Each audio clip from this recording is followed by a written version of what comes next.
All right. Good. We're on, guys. Thank you so much. All right. Well, we just want to welcome everybody. Thank you so much. You guys, we know how much of an investment this was for you and your business and mostly yourself. So we just want to congratulate you. Like, this is a big deal that you came all the way. We know that right now people are having tough times. And I just want to congratulate you, and we just want to, this is going to be an incredible weekend.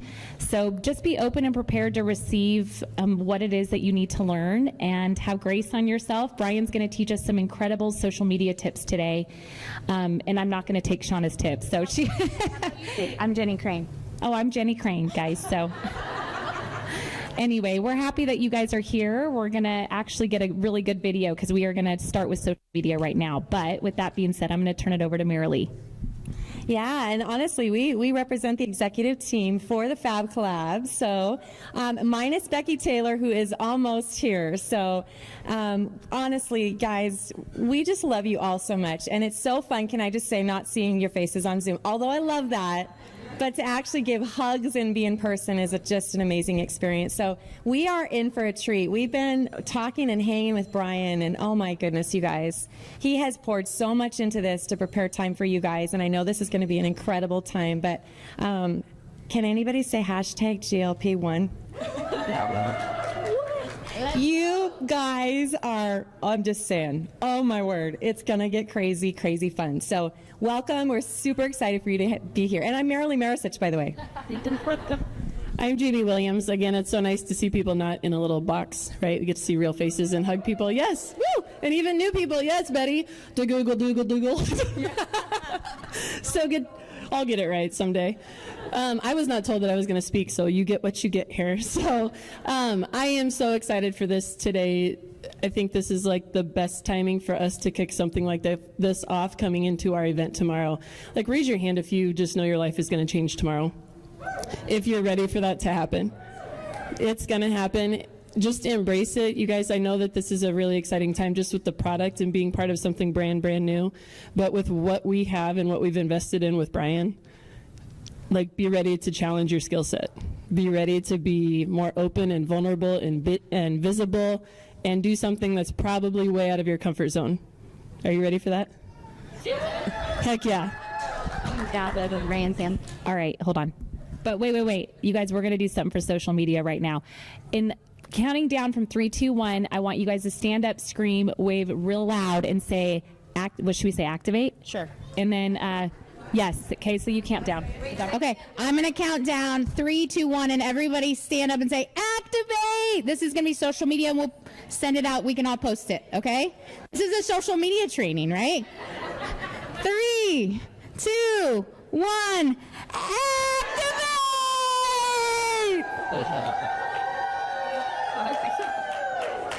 I love it. Now Jenny's responsible to give all of that video to all of us. No, don't leave it with Jenny. Yeah, that is true. Jenny will text it to me, and I'll get it to everybody. Guys, thank you so much, everybody, for being here. Quick housekeeping note for Brian. We said we were limited by recording, but they just told me they have 9 hours worth of space on those cameras, so I think you can fill it. Comfy. Yeah. Good? Yeah. But guys, I start off every one of our team calls saying that you are on this call because you made a decision to become a consultant with LifeVantage. And you guys all made a decision to get here. You made sacrifices here, so thank you. Thank you for doing that. And, don't let that go to waste. Make sure a year from now you're thanking yourself for taking notes, and not just taking notes and bringing them home with you, but putting this into action. We've been around for 11 years in this company, guys. We've seen launches of products. We've never seen anything like this. The market knows what this is, and everybody wants it, and we have it. So get excited. My tip is to take notes, put it into action, and don't miss this moment. Hey guys, I'm Sam Allen. I'm Ray's other half. We had Brian Fryer out 4 years ago for a training for, a big part of our team here. And we're still using that training, Brian, literally today. that we used 4 years ago. That is as relevant today as it was 4 years ago, and he's going to bring a whole nother level today. And the thing I love about Brian, guys, is that he matches our culture, because you can have people train you to be an influencer or do things on social media, but if they don't align with your values and your culture, then you're going to kind of feel icky about it. You're going to love Brian. He is such a good man, and we are very blessed to have him here. So thank you guys all for putting this together. Yeah. Hold on. Thank you for helping put this together. Just know that minus Becky Taylor, who's on her way from the airport, this was a collective. I just want everybody to give a big round of applause for these guys for helping make this event happen today, because we have lots of people within LifeVantage that are trying to get in this room, and we've said, no, I'm sorry, this is exclusive for our teams. And so I am so thrilled that you guys are here, and you made the extra day effort to be here, so kudos to you. I'm Shauna Mucklow, and I'm only going to give one little tip. Today could be overwhelming for some of you. Raise your hand if you're like, I'm kind of new to social media. Like, raise your hand high. I'm kind of new to social media. Brian wants to see these hands, right? And it's okay that you are. Guess what? We all were once. And just take what you need today. Don't feel like you have to implement every single strategy. There's going to be a lot today. Just don't feel overwhelmed. Take out a couple things you need. That is my best tip for you, because you guys, this is go time. All right, now we're going to introduce the man of the hour. Coach Fryer, he is going to blow your minds, like literally blow your minds. We know the training that he's got set for you, and we're really, really excited. So come on, Coach Fryer, give him a big round of applause. So guys, I'm gonna tee him up a little more, but Coach Fryer, for those of you guys that don't truly know him, is one of the most well-respected trainers in the industry. He's also an ex-professional baseball player. I mean, come on now, guys. So he's really keen to working hard. You know, to make it in the professional baseball world, you have to be committed, right? So Brian pretty much trains all the top leaders, and a lot of the clients that he's currently working with, we were on a call with him the other day, are doing incredible things on social media. So anyway, without further ado, Brian, we're excited to have you. Thank you for being with us. Oh, that's perfect. Should say that. Sing. Test, test. Test, test. And the crowd goes wild. Test, test. We're going to get this going. Hey, first of all, thank you guys so much. It's an honor for me to be here with you guys. Good? Is it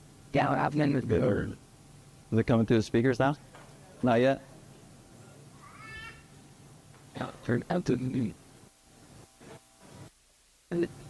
And the crowd goes wild again. Yes. An energetic group. I like it. We're on the mic now. I can hear it, huh? Little test, test, test, test, test. I think so. Do I need to just shout? I don't know if I can shout. I said this was this test, test, test. Test, test.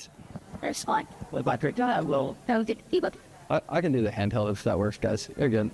It was like something with the. Well, you're about to. That was good. You guys close your eyes.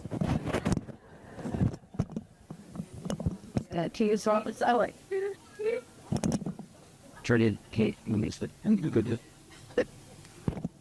Well, I make things. Test, test. I get kind of fiery with my arm sometimes, so I'm like, can we do a lava? So they're doing their best. Give them a round of applause. Come on.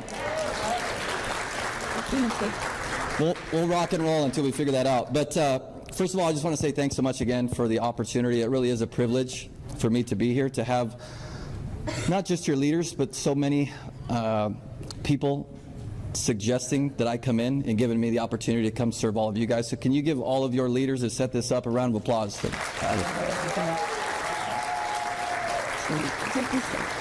They didn't do this for themselves. They didn't do this for me. Who'd they do this for? They did this for you guys. They understand that the timing is critical right now with where you guys are at as a company. Amen? Amen. Anybody else excited for tomorrow? I mean, I'm excited for tomorrow. I mean, I've been taking the product now for about 10 years, feeling pretty good. I'm just kidding. For those that were asking, though, yes, I take my products from LifeVantage just about every single day. Yes. Axio is my favorite. And apparently I was unaware that there is an orange, where's Jenny at? Orange cream flavor I didn't even know about. I'm going to have to get my hands on that. Now it's gone, apparently. Maybe you guys could put in a good word to corporate. Say, hey, this Coach Fryer guy said we need to bring that one back. Okay, can you guys do me that one favor? I bless your socks off today. You put in a good word for orange cream. Yes? Okay? Sure. Second, I want you to give yourselves a round of applause, real quick. Let me hear it. As the leaders mentioned, I've been in this profession a long time. I'll share my story here in just a minute, but here's one thing I know for sure, is that every single one of you sacrificed something to get here. Could have been someone else taking care of your kiddos, your grandkiddos. Could have been something financial. Could have been another, my son's hockey game happening right now. We've all made sacrifices, right? So I want you guys to give yourselves one more round of applause for coming in a day early to pour into this training. You guys ever heard the phrase, those that show up, go up? Yeah, I think. I believe strongly in that. Those that show up, go up. You guys made the conscious effort to do whatever it is you had to do to get here. My job is to now over-deliver, to make sure that when you guys leave this event this weekend, you've got an action plan in place and we're ready to rock and roll together. Sound good? Cool? Enough of that, Coach Fryer. Let's get to the good stuff. Yes? Cool. So here's kind of the format and the layout for today. I actually have two presentations for you. This first one's going to be about 45 minutes long, and it has nothing to do with social media. Is that okay? Yeah, right. But Coach Fryer, they said this was going to be all social media. We'll get to that in the second one. But like Shauna said earlier, do me a huge favor. Raise your hand right now and say, I promise. See the amount of trust I've already built with this crew? You guys just said, I promise, and you don't even know what you just agreed to. See how that works? Okay? I promise not to get overwhelmed. I'm going to pick and choose the things that relate to me most and take massive action. I just made that up on the fly. That's pretty good. Here's the thing about this profession and learning. We all like to learn. We like to grow, but a lot of times we'll come to something like this. I've been to plenty of them and done plenty of them, and then you walk outside those doors, you got 37 pages full of notes, and your brain is just fried. And then you get home, and you don't do anything for a week. It's not going to happen on my watch. Tomorrow's an exciting day for you guys, right? When things launch, I don't want you to feel overwhelmed. I want you to feel confident. I want you to feel assertive and be able to go out there and knock this thing out of the park. Sound good? Cool. Awesome. All right. Let's dig in. So I want to first talk about the journey. How many of you guys in here follow me on social? You know who I am? Through a friend of a friend, maybe stumbled across one of my crazy, weird videos. Yes? A couple? How many of you are like, bro, I have no idea who you are? I was just told I need to be here. Thank you for being honest. Thank you for being honest. You notice I use the word bro. All my kids use that word. Your guys' kids use that word? I mean, from my bruh. Yeah. There's like a whole code language right now for kids. So I don't even understand it, and I consider myself pretty hip, pretty cool. I'm trying to figure it out. But I want to share a little bit about my journey, but this is actually going to tie in to be about you once I conclude this slideshow. So the journey is becoming a better version of yourself, embracing the challenges, having gratitude, finding your voice, making necessary sacrifices, and doing the work so that you can build the life of your dreams. All in agreement of this statement, say yes. We talked about the sacrifices. We talked about the challenges. What about having gratitude? That's it. Can I tell you a quick story? Yeah.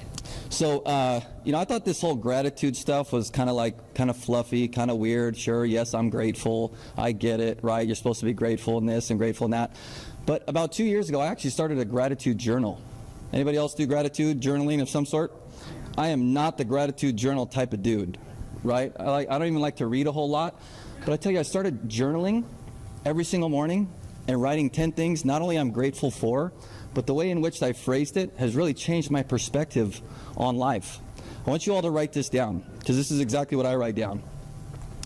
I write 10 things, and they all start with, I'm so happy and grateful. Now that. And then I fill in the blank. This positions my gratitude as what? As if it's already happened. And I've been doing this for 2 years now. You want to know something cool? Everything I've written down the last 2 years has come to fruition. Is it luck? Is it chance? Is it hard work? No, it's mindset. You're exactly right. Whether you're the type to journal or not, I would recommend doing something like this. Maybe it's only 2 things a day. Maybe it's 5 things a day. I started with 10. It was kind of overwhelming and weird at first, but now I'm looking back through the last 2 years worth of journal entries, and I'm like, that happened, that happened, that happened. How many of you guys have goals? Certain rank you want to hit, certain amount of people you want to help, right? Start doing something like this daily and watch what happens, okay? So believing more abundance is available. How many of you believe there's a lot of abundance coming your way? Yes? Not just because of the new product that's coming out. Yes, we're excited, but what LifeVantage has provided you guys. It's one of the best vehicles. I've been in this space 15, 16 years now. This is one of the most solid, reputable companies there is, period. Everybody said amen? Okay? It's time to roll up our shirt sleeves and get to work, okay? So it's not about what you see that you believe, but you must believe what you cannot yet see. That is belief. How many of you guys' belief in LifeVantage and what you have is like through the ceiling right now? You're like, yes, Coach Fryer, we're on cloud 9. We're ready to rock and roll. Good. I'm going to keep rolling. So how do you build the business and life of your dreams here at LifeVantage and embrace the journey? I'm a big believer that success is a decision. You might want to write that one down. Making an impact not only in your own life but in the lives of other people is a decision. Leadership is a decision. Those who have gone before you didn't get lucky. They made a decision to make it happen. That's it. My dad always said, you're either in or you're out. There's no in between. Put both feet in, dive in, or get the heck on out, right? Everyone in this room right now is all in. I know, because you made the sacrifice, the effort to get here, right? So it all starts with your level of belief. Of course, belief is, simply put, trust, faith, or confidence in someone or something. But the question is, where does belief actually start? Any guesses? Where does belief start? Self, heart, head, surrounding yourself with the right folks. Belief, of course, starts in your mind, right? When you believe in what you have and where you're going, inspired action then follows. This is a big one. Because a lot of people will jump into something, into a business like this, not necessarily have the belief, and then guess what typically happens after that? They lack actually taking any action. They don't get the results they want. Next thing you know, they're here today, gone tomorrow. Make sense? Okay? So I want to share my quick story. I'm going to try to make this quick as possible so we can get into the good social media stuff. But I think it's important, especially with the amount of folks in the room today that have no idea about my story. And what I'm about to share, yes, it's my story, but here's my challenge for each and every one of you, is to see yourself in a certain particular part of my story. I'm going to share all the phases, and I guarantee you're going to be in one of those phases right now yourself and see where you can relate, okay? You guys ready? Okay? So again, this is not about me, this is about you guys. So first picture, I know it's tough to see screens. You guys see that in the back? I'll read it for you too. So I don't know if you guys can see this, but this is 2008. Okay, I was just finishing up my baseball career. That is my oldest daughter now. She's turning 16 next month. This is in Fort Worth, Texas. We were living in an apartment complex on the 3rd story, because that's pretty much the financial means that we had at that time. I say it right there, broke 3rd story. We had just stumbled across network marketing. And then, you guys, can you read what that says right there? There's a story to this couch, and I want to share. You see that couch right there? I didn't even have the money to get a couch for our place. So we called up the Salvation Army, and they just so happened to be in the neighborhood, and they were dumping a bunch of stuff off at a local shelter. And they said, hey, if you guys come on down, sneak around back, we're going to dump some stuff. There's a couple of couches or whatever. You guys are more than welcome to take it. Well, what you can't see is that couch is like from the 1930s. It's like cream color with big old floral flower prints. Anybody, you guys know the types of couches? Some of you guys are like, yeah, we get it, okay? So I was so embarrassed to have a floral couch in my living room. Guess what I naturally did, right? I went to Walmart and I bought a couch cover for $60, and we had that couch for the next 2 years. You believe everybody has to start somewhere? Notice how I said this is when we got started in network marketing. Now, I've met probably a dozen of you already. How many of you are brand new to LifeVantage? You're brand new, first event, right? Okay? Okay? Yeah, give them a round of applause. Everybody has to start somewhere, right? This is where this started for us, okay? Now, fast forward the tape. As you can see, so this is when we started in our first company in network marketing. Fast forward the tape 4 years later. Guess how much money I had made my first 4 years in all of network marketing? If I was to say the closest one to guess, we'll get a free coaching call. You probably all start shouting it out, right? How much money did I make over the course of 4 years? $1,000. You guys aren't giving me any credit. $1,000? Really? $500? That's it? What else? 40,000, 10,000, 1,200. It's close. Can I tell you something embarrassing? First of all, I didn't make any money. So for those of you who have been in a few months, maybe even a few years, there's hope. Because what one person can do, so can another. Amen? Amen. So not only did I not make any money, I actually claimed a loss on my taxes every year. Talk about embarrassing, right? I was supposed to be in business. My wife's sitting there saying, yeah, how do we do? Well, we're claiming a loss. Woohoo! That's not business, right? Okay? But during that time, obviously you're like, well, Coach Fryer, you had retired from baseball. You weren't making any money in network marketing. You had to be working, doing something. Well, the answer is yes. I was actually working in the oil field industry. And at this time, we were living in Fort Worth, Texas, and every single week, I would have to drive all the way down to Houston. Do I have any Texas folks here? A few Texas? Woo, go Texas. How long is the drive from Fort Worth to Houston area? 6, 4, 5, 6 with traffic, depending upon what time. Right? So every week I would drive down to Houston, away from my daughter, away from my wife, work for a week, sometimes 2 or 3 at one time, and then come back, see them for a day, and then have to head back down. Didn't see them a whole lot. And this picture has been in my phone all these years. I don't know if you guys can read it. But this is one of the moments I was driving back into the apartment complex, and my daughter was sitting out there with this sign in front of the parking spot. It says, "Welcome home, Daddy. I missed you." I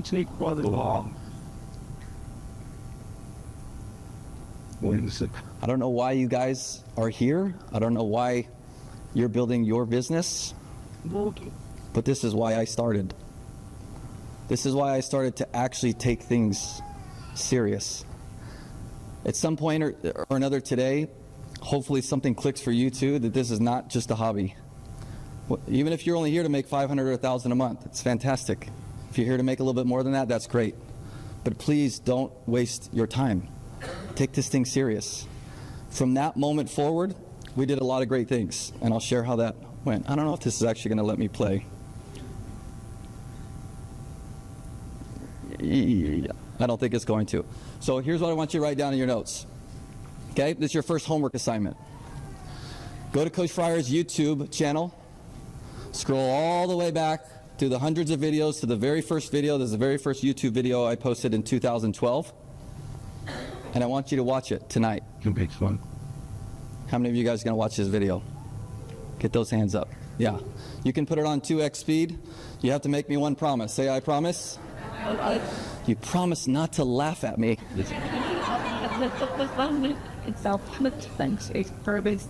Because this is really bad. This is really bad. I think there's even at one point about 15, 20 seconds into this video, I cracked a joke, and I literally laughed at my own joke in my very first YouTube video. I don't know what has your nerves or what you're fearful of, what you're scared of doing. Video was the #1 fear I had. Anybody else fearful of video? Any types of video? Public speaking? You may or may not believe me, but I'm actually an introvert. If you didn't come up to say hi to me out in the lobby before you came up, I probably didn't go up to you first. It's just how I operate, right? So doing videos was the last thing on planet Earth that I wanted to do. Guess what fear I knew I had to overcome to change my family's financial future and direction? I don't know what that is for you, but I'm hopefully encouraging you to make the decision today to overcome that. Everybody on board? Okay, cool. All right, let's keep going. So fast forward to 2013, we started to have a little bit of success in our network marketing company.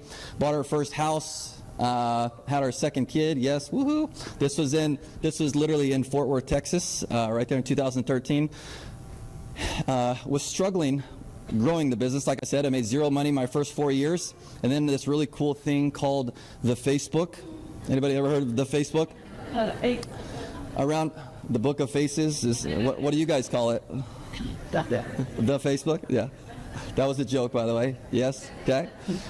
So here's what I realized. My first 4 or 5 years, I sucked. I ran off all my family members and friends. Can anybody else relate to this? Okay. Can I tell you another quick story? We literally went to a family function for Christmas. Okay? And this is the type of reputation I had built within my family, right? Okay? My wife, my 2 kids at that time, we walk up to the door opens, we're super excited, going to celebrate Christmas with family. One of my uncles opens the door, he sees us, what were the first words out of his mouth? He doesn't even say anything to us, he turns around, he said, "They're here!" Because my family had known us as the couple that was just going to try and sell them something. Anybody else have any family members like this? They just run from you? Just do this.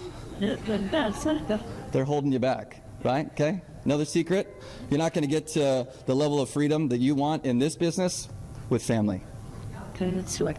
Insert social media. Another little nugget, the sooner you can get through your warm market list of 20, list of 50, list of 100, family members, friends, coworkers, the sooner you can get through that list, there's an abundance of success over here waiting for you. Most people in this space, they talk to 2, 3, 4, 5 people in their warm circle. They shoot them down, and then what happens? They quit. They can't do it. I'm here to tell you, I'm sure a lot of your leaders will be here to tell you, that a lot of their success came from the cold market, the people that did not know them. Insert social media, okay? So here's a cool story. So fast forward the tape to 2014. Anybody see what make and model of car that is? Can you guys tell? Toyota? 2007 what? Toyota Corolla? Yeah? Yeah? That was a trick question. Because it's on the screen, right? Okay? So check this out. So that was my wife's car. This is our house in Texas, okay? Think about the situation here. We just started having a little bit of success in our second network marketing company. We're starting to make a little bit of money, okay? And then all of a sudden, 2014, CEO calls us up, and they're like, "Hey, we're going to have our first big corporate function in Ponte Vedra, Florida, and we want you guys to speak. We want you guys to take the stage, speak, share with the whole company what you guys are doing. Will you speak?" What do you think we said? 100%, yes. We're like, absolutely, we'll be there. Hung up the phone. Looked at my wife and I said, "How in the hell are we going to get there? We don't have the money. We don't have the money for plane tickets. We don't have the money for a hotel. We're starting to see some results in our business, but how are we going to make it to Florida, from Texas to Florida, speak at this event?" What do you think most people probably would have done? No. Most people probably would have said no. Yep. Can't afford it. Where there's a will, there's a way. You guys know where I'm going this. What happened in that car?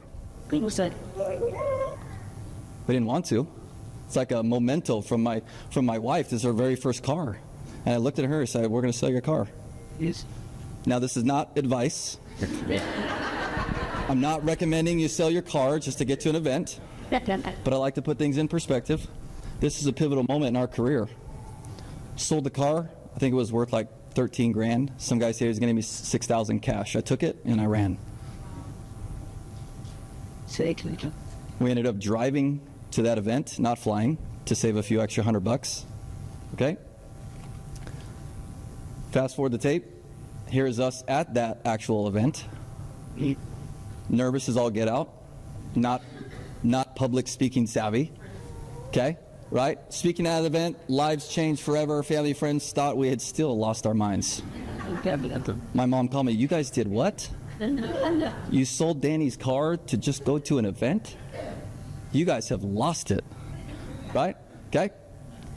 Fast forward the tape another year. We had obviously went on to have some more success in that company. We earned our first incentive trip, and thankfully we had climbed to become the number 4 income earners in that company from that time of selling that car within that next 12 months. So again, am I asking you guys to sell your car to get to the next event? That's not what I'm asking. What I am saying is, along your journey, are you going to have to make some sacrifices? Are you going to have to make some tough decisions? Absolutely. That's part of how this works. Okay?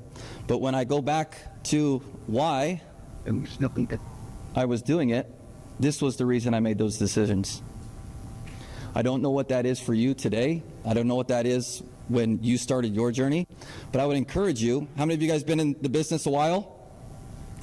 Sometimes that desire, that initial reason why you got started kind of gets lost in translation with how busy you get. I want to challenge those who have been in the business for quite some time. I want you to go back and reflect on why you got started.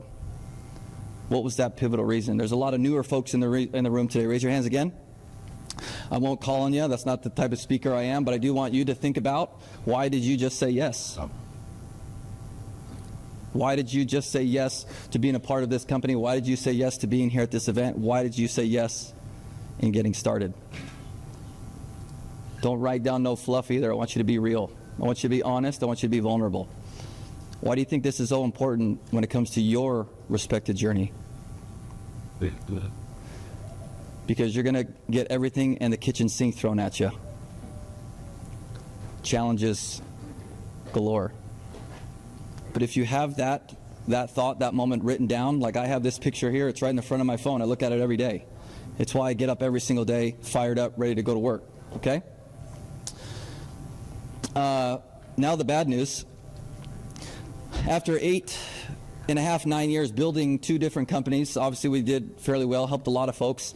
I got an unfortunate call that the second company where we were having a lot of success overnight was gone. We're going to talk a lot about this later this afternoon on social media, building your own name, your own brand. But this is me, picture in 2016.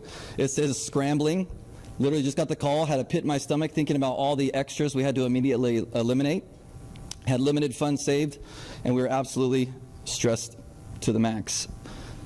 Again, another challenge, another roadblock. But again, success is what? A decision. We choose to persevere. We chose to keep moving forward. We ended up selling up our house there in Texas.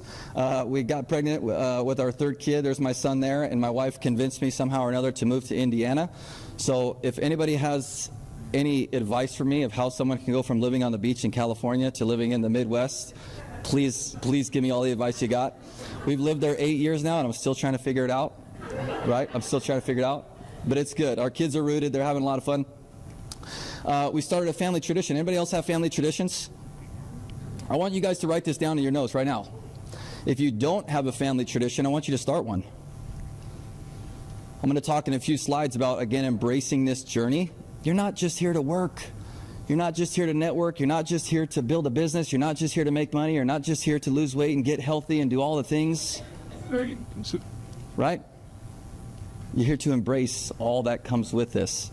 Starting a family tradition for me and my family is one of the best parts of our story. Anybody want to take a guess where this is at? How did you know it was the beach? How did you know? Florida? That's a good guess. What part of Florida? Clearwater. Clearwater? No. Water. Ponte Vedra? Not other side of the state. Tampa? No. Destin. So this is now something my family and I have done for the last 7 years. Every other year, we take my wife's family from the Midwest, and we fly out my family from California, and we have a 2-week stay in Destin, same resort, same spot. We rent out 3 condos. I don't say that to be like, hey, look at me. I say that to start a family tradition. I look back at all the hard work, the sleepless nights, the technology not working in my favor, the trying to figure out social media, the family members and friends running from me, and I come back to that, And I'm like, this is why we're doing this, okay? So start a family tradition. It's great. This is a couple other cool moments. Took my fam to the first game at Wrigley. Any baseball fans in the room? I will say go Royals because we are in Kansas City. But I'm a Dodger fan. I grew up in SoCal. I'm a Dodger guy, right? Okay. A couple other cool things, again, because of this profession that has allowed us to do is back when the Dodgers won the World Series against Houston. We won't talk about that for my Houston Astros fans. We'll talk about that series. But, being able to call up my brother and dad. I'm sitting in Indiana. Called up my dad and my brother, put them on speakerphone. They're like raving, diehard Dodger fans. We had just found out that they had beat the Yankees and were going to go to the World Series. And I said, hey guys, I got something exciting to share. I just bought us tickets to your first ever World Series. I'm flying in tomorrow night, taking you guys down. We're going to full hang out on the field, do the full experience, full treatment. But again, it's not to be like, hey, look at this. It's to say this is what is possible in this profession. It's not necessarily about money. It might be in the beginning. Sure, pay your bills, get ahead, right? Be able to walk away from your job per se. But it's to create memories like this. This is what I'll always remember most. Okay? A couple other things, right? Because of this profession, we've been fortunate enough to, just hanging around. That's one thing we vowed to do is be able to raise our kids. We did the homeschooling thing. We've done a lot of different things. What about more personal and self-care time to do what you love? Maybe that's one of the reasons why you're here. I'm just curious, the folks in this room, what is something you love to do for yourself, for fun? What do you like to do? I want to hear it. Golf. So me and Marilee are buddies now, and we're gonna. I was joking with her. I said, "You booked a tea time for us this morning, right?" I'm flying in yesterday. Booked a tea time? No, but golf is the thing. What else? Softball. What else? Say it again. Hiking. What else? Wiffle ball. Oh, pickleball. That's something I haven't taken up yet, but I've been told I should. Hunting. What else? What would you do? Literally almost every single day. If you didn't have to worry about money, you didn't have to worry about finances, what would you do? Go get a massage? See? Painting? Travel where? Where? Okay. Italy? Okay. Whatever you just shouted out at me, I want you to write it down. How to fund that? Exactly. There you go. Right? For me, one of those things is golfing. It's therapeutic for me. But because of all those years ago making a decision to go all in, right? I now have the opportunity and blessing to be able to do that. All right? I've been fortunate enough now to speak all around the world. Anybody ever heard of Bora Bora? Oh, yes. Anybody else have this on like your bucket list, dream vacations? I'll give you a few recommendations. Number 1, go. Number 2, you should go. Seriously. Book the trip. I was fortunate enough to get invited to speak at a high-level mastermind there. Yeah, believe it or not, it was a work thing, but I got to enjoy it too. So highly recommend that. What about Dubai? Anybody been to Dubai? How many of you would love to go to Dubai? People always say, what's the coolest thing about Dubai? Anybody want to take a guess? What's the coolest thing about Dubai? The what? No taxes besides that. It's like living in the future. Anybody grow up watching the Jetsons? Yeah. You felt like you were watching like the future, right? That's what Dubai was. There wasn't flying cars yet, but it was a lot of fun. All right? So again, let's relate this back to your story. So can you relate to any of these moments of my story? Somewhere along the lines, you're like, that's about where I'm at right now, Coach.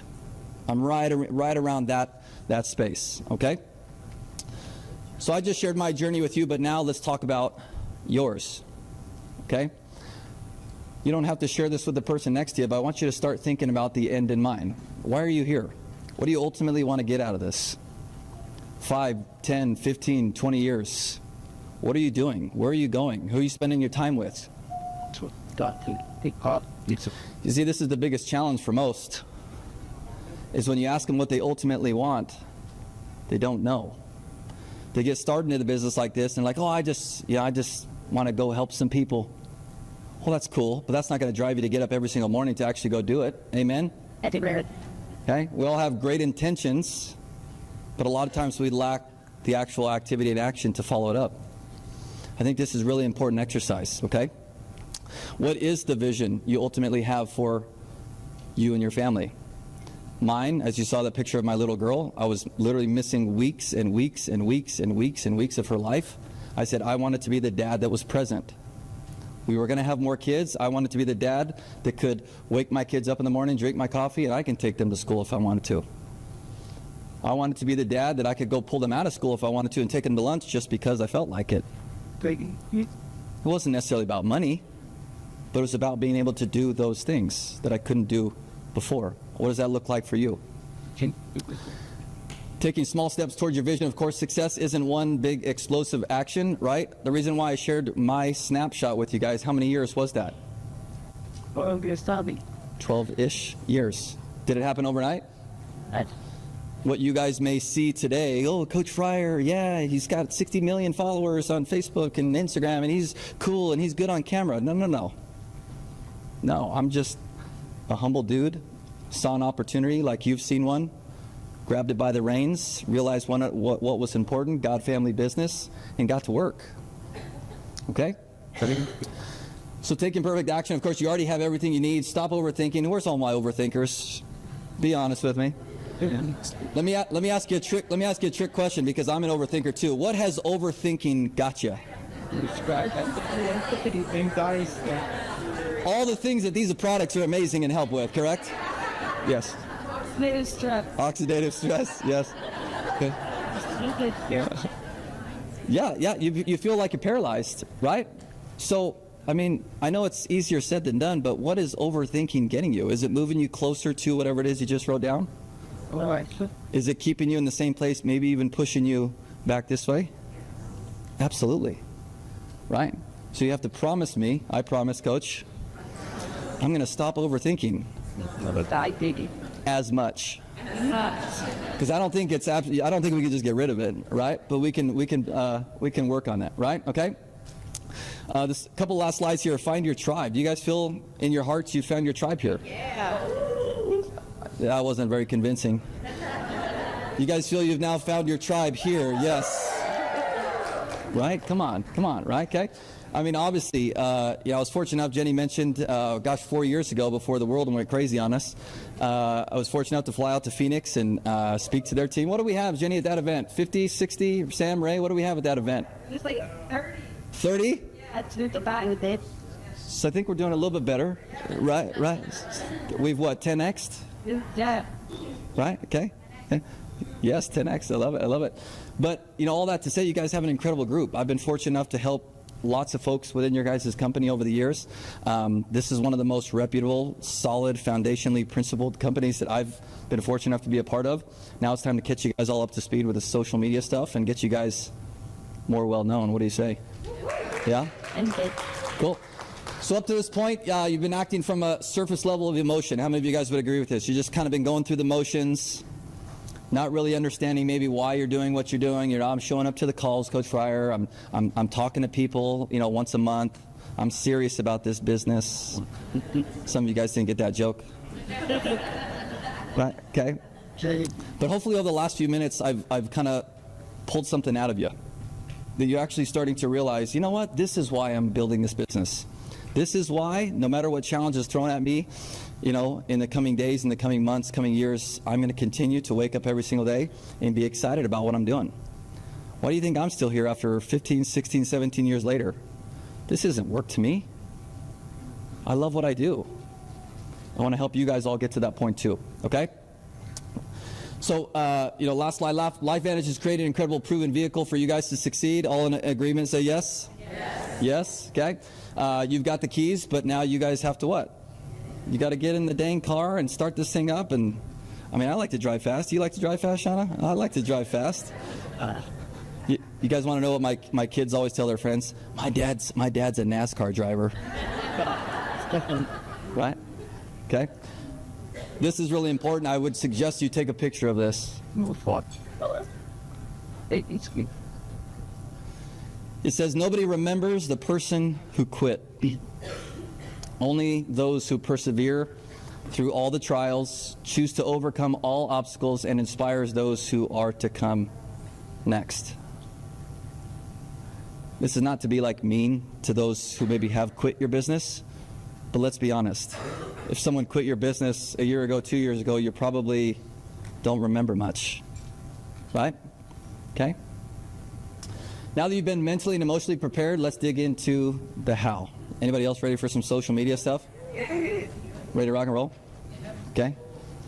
When it's up, people with so we can data more that industry. So that's I was going to give everyone a quick break while we change slideshows and then rock and roll. Yeah. that's why we can use a back then. Of course. I was just looking around at their faces to see if they were going to give me some weird looks because I was just standing here. Yeah, no. I like it. Okay, We're going to step like show of hands, is this helpful? Yes or yes? Okay, it's more of like a softer side of Coach Fryer, sharing more of my story, the backstory. We're going to get into the good stuff now. And here's what I know for sure. You're not going to want to get up out of your seat once I start the next presentation. So if it's okay with the leaders, I'd like to take like a quick 5, quick 7. The bathrooms are straight back this door over to the right. We'll start in about 10 minutes from now. And then you're not going to want to leave your seat. Yes, ready, set, go. Yeah.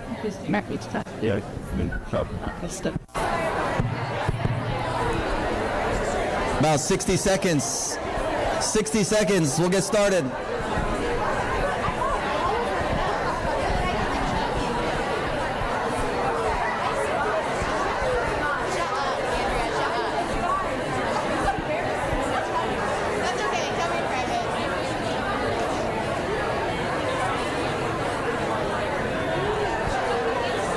Did you want to try to switch back to this?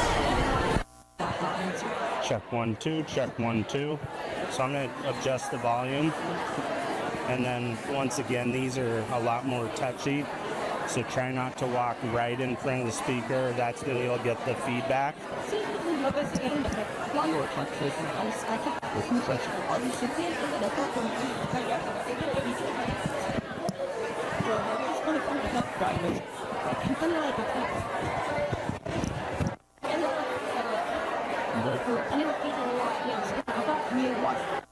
Test, test.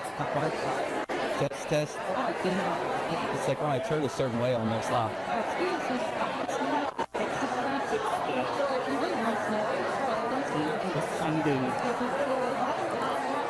Test, test, test.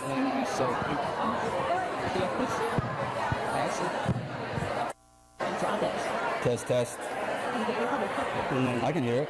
Yeah. Sure.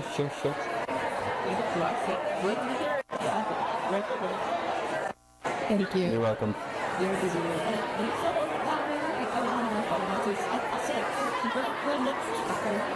Test, test. Seems to be working. Test, test, test, test, test. Don't get too far. Put it back to the box. You can see it. Sometimes where the mic seats into that little pack, it can over time just short. Yeah. So Test, test, test. Test, test. 30 seconds. There it is. Yeah. I think the mic's working now. I think we're good. I have to try not to just shout.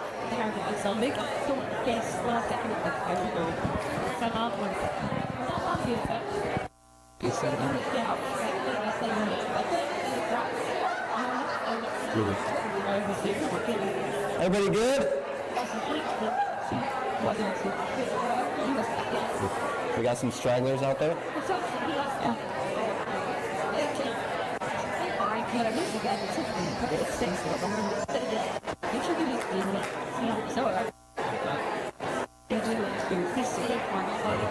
Good.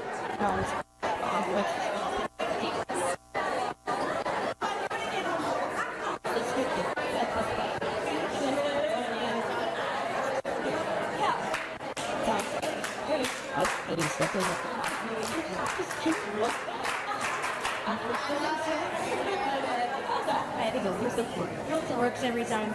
Yeah, I gotta learn that. Yeah. Just be quiet everybody down because You get too close to that speaker. Can you guys hear me okay? Folks in the back, raise your hand. You can hear me? Yes. We got everybody back? Did we lose anybody? No casualties? We'll wait another sec here. Folks scurrying back in. They're trying to get in. Who is? After each you had to shout. Oh, 8 on that little ice and back, brother. Should I stand in the doorway so I could take a picture with them, maybe? What's that? For 10 days. What is it? Oh, Axio? Seriously? Thank you. Orange cream Axio. Look at that. Ask and you shall receive.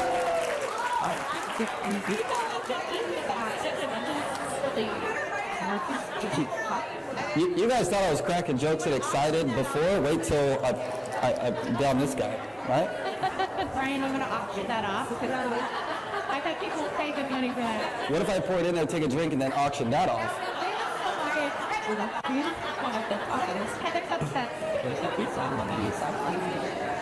Here's the only disclaimer. Nobody can record me doing this because then rumors will fly. Right? Oh, Coach Fryer joined Life Vantage. All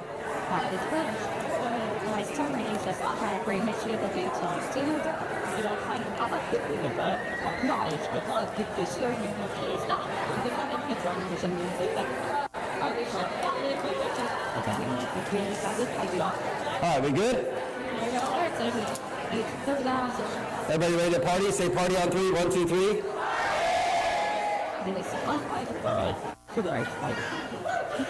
That wasn't very good. You guys ready to party on 3? 1, 2, 3. Yeah. See, that's the energy we need. You guys must have downed your Axio orange cream before you guys got started, yeah? All right, let's rock and roll. Who on here is intimidated by social media? I'm going to let you in on a little secret. This is the pathway, the gateway to the level of success you desire. I'm not here to deter you from doing home meetings, three-way calls. All of that is amazing part of building this business. We are in the people business, but I am telling you this. From the last session, I shared what? The sooner you can get through your family members and friends, the better. Because the people on social media actually do a whole lot more. Smokes, are you okay? Did I keep cutting out on you guys? Should we scratch it? Go back to the other one? Test, test. It's not good. Tell it I got her.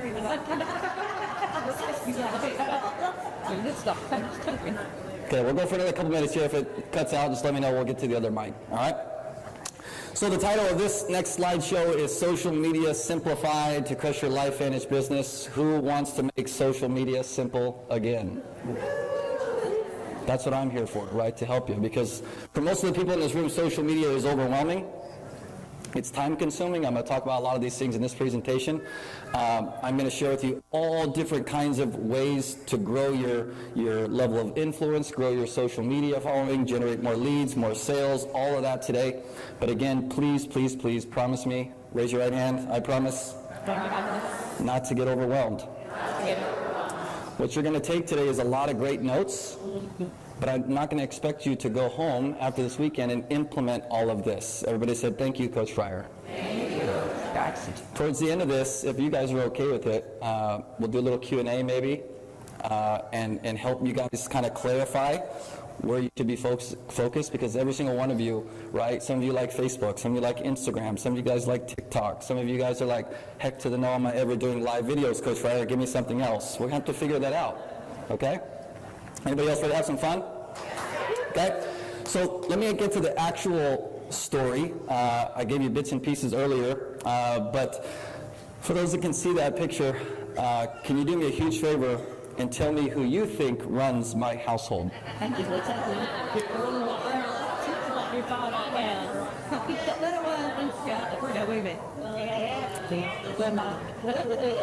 Danny's pretty close. Yeah, she does, for those of you know, my beautiful wife, but it's actually this one right here, yeah. She's 6, and she runs our house, and I'm not ashamed to say it, so it's all good, okay? Obviously, husband, father, believer. I know there are lots of faith-based folks in this room, lots of faith-based folks that follow me. I'm not the type of speaker, trainer, coach, whatever, that says this religion or that religion. I'm just like, I operate family business. It's just how I operate and how we roll. So, next is former baseball player. How many of you guys knew that I used to play professional baseball before? I think maybe Jenny mentioned it. You want to take a guess? I wished it was the Dodgers. So the quick baseball story, back in 2004, I got drafted by the San Diego Padres. I played 8 years of professional baseball, never made it to the big leagues. I did get to Double-A, had a lot of fun, made a lot of memories, got a lot of my own baseball cards, which is pretty cool. But you want to talk about a lifelong dream of playing baseball, right? So I was fortunate enough to be able to make that happen. I don't know what the statistics are. I think they say 1 out of every 500,000 college and high school players actually get drafted. Well, yes. And then it's like 1 out of 100,000 of those actually make it to the big leagues. So you want to talk about something that's difficult? How many times in my life did I hear, oh, you know, you'll never make it. What's your backup plan? Guess what my backup plan was? I didn't have one. I think there's something to that story as well. Yes. There was no plan B. There was no alternative option. Did I go to school to be a social media coach and worldwide speaker? Heck to the no. Anybody else have a speech class in high school or college? Can I tell you a quick story about my speech class? You promise not to laugh? No, I don't have to. You promise not to laugh? Right? Okay. So quick story, I'm a sophomore in college, taking this speech class. I'm an introvert to the max. I sit in the back of the room. There's only about 15 kids in the class. And that day, the teacher said, today we're going to take about 10 minutes. You're going to get a couple of 3x5 note cards and just write down a couple of things about your favorite thing to do. And you're going to get up there and speak in front of the class. All right? Pretty easy peasy. So anybody want to guess what topic I chose? Well, you guys are smart. So I choose baseball, right? Okay, I write the stuff on the note cards. The gal that was speaking in front of me, she was just about done. I was sitting in the back of the room. The teacher sitting next to me, sitting there grading her and stuff like that. And as I can sense that the girl in front of me is starting to finish up, I just start sweating like crazy. Okay, I'm in the back of the room, sweating. It got to the point where I was literally embarrassed. I leaned over to the teacher, and I gave her a little nudge, and I said, I can't do this. She looked at me, and she said, what? You don't have a choice. So I got my little scrawny butt up to the front of the room, my 3x5 note card, and absolutely demolished this 30-second speech about baseball. Right? You'd think it would be easy, but it was really, really difficult. I really told her, I'd rather take an F than have to go up there and talk for 30 seconds, like my worst fear ever. I think God has a sense of humor. Here I am 18 years later, traveling around the world speaking in front of people. Like I don't know how that happens, but the moral of the story is be open-minded, right? Be open-minded, okay? Network marketer, I think this is really important. I shared bits and pieces of my network marketing journey, so I've been in this profession for about 16 years. I built with 2 different companies. I think it's important to know that. The first company, you guys heard a little bit about that. How much money did I make? None. And the second company, how much money did I make? I didn't disclose, but it was a lot. And it was a lot of fun. We helped a lot of people, okay? So I actually built in the field for 8 years, and then I shared how, unfortunately, one night woke up, the company was gone, pit in my stomach, tens of thousands of people relying on me. I was pretty much the only one in the space doing anything online. This is 10 years ago. And I kind of locked myself in the closet, didn't know what to do. I started getting emails, phone calls, texts from leaders all around the world, all different companies. I had no idea who they were, and they said, we need to pick your brain. What did you just do on social media? Can you teach me? Can you come train my team? So it was at that moment, about 8 years ago, that's how I transitioned from being in the field, like you guys, to now coaching generically. And I think it's important to understand that I'm 100% generic. I'm not affiliated with any company. I think you guys all know that, yes? I'm fortunate enough to go help companies and teams all around the world, just like your guys', okay? What's my favorite company? Can you turn the camera off? We're not being recorded?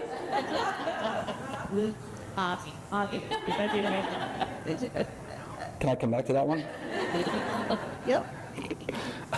I've written a couple books. How many of you guys have my books? I've written 2 books. This is not a ploy to tell you to go buy my book, but if you're someone in here that doesn't manage time very well, and you think about social media and now incorporating social media into your business, not wanting to be on social media, 8, 10, 12 hours a day, I think my book's like $9 on Amazon, something like that. I would encourage you to go pick it up. I don't make any money on those books, just so you're aware. It's just more of a brand builder to serve the profession, but I think it would be really helpful for you guys, okay? It's called Your Impact Playbook. I think it's like $9 or $10 on Amazon. All right, let's talk about the word impact. By a show of hands, how many of you guys truly and honestly want to make an impact not only in your own life, but in the lives of your family, your loved ones, your friends, those who have yet to join your team? Cool, we got about 3 or 4 people that want to help others. Awesome. How many of you guys want to make an impact? Yes, let me see the hands. Okay, now we're getting serious. So in that book that I wrote, I felt like the word impact was kind of getting overused. Yeah, I want to make an impact. Yeah, I want to make an impact. How many of you guys hear this all the time? Yeah, I want to impact people. And I was like, this is kind of getting redundant. So 2 years ago, I decided to create an acronym for the word impact. So here's what I want you all to do. Write the word impact vertically in your notes. Because here's what it stands for. It stands for I'm moving past all challenges today. You see, everybody says they want to make an impact, they want to help people, serious about building their business, but when push comes to shove, when obstacles get thrown at us, what typically happens? We freeze up, we stop, and we have to start over again. So here's my encouragement for all of you. The next time you face a challenge, anybody face a challenge just today?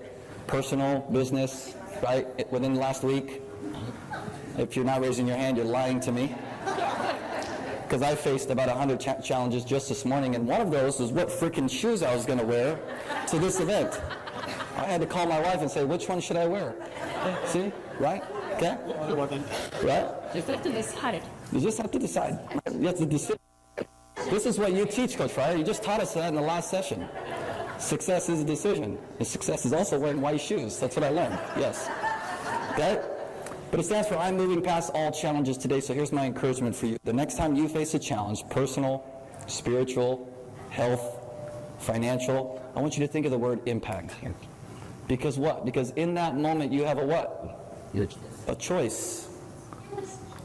Am I going to choose to move past this tech issue I'm having with social media today, or am I going to allow it to get the best of me? You guys like that? Pretty good? Yeah. This has been really, really helpful for me over the years. We all face obstacles, challenges every day, surprises, right? This happen, right? Especially with 4 kids running around. It's crazy. Okay?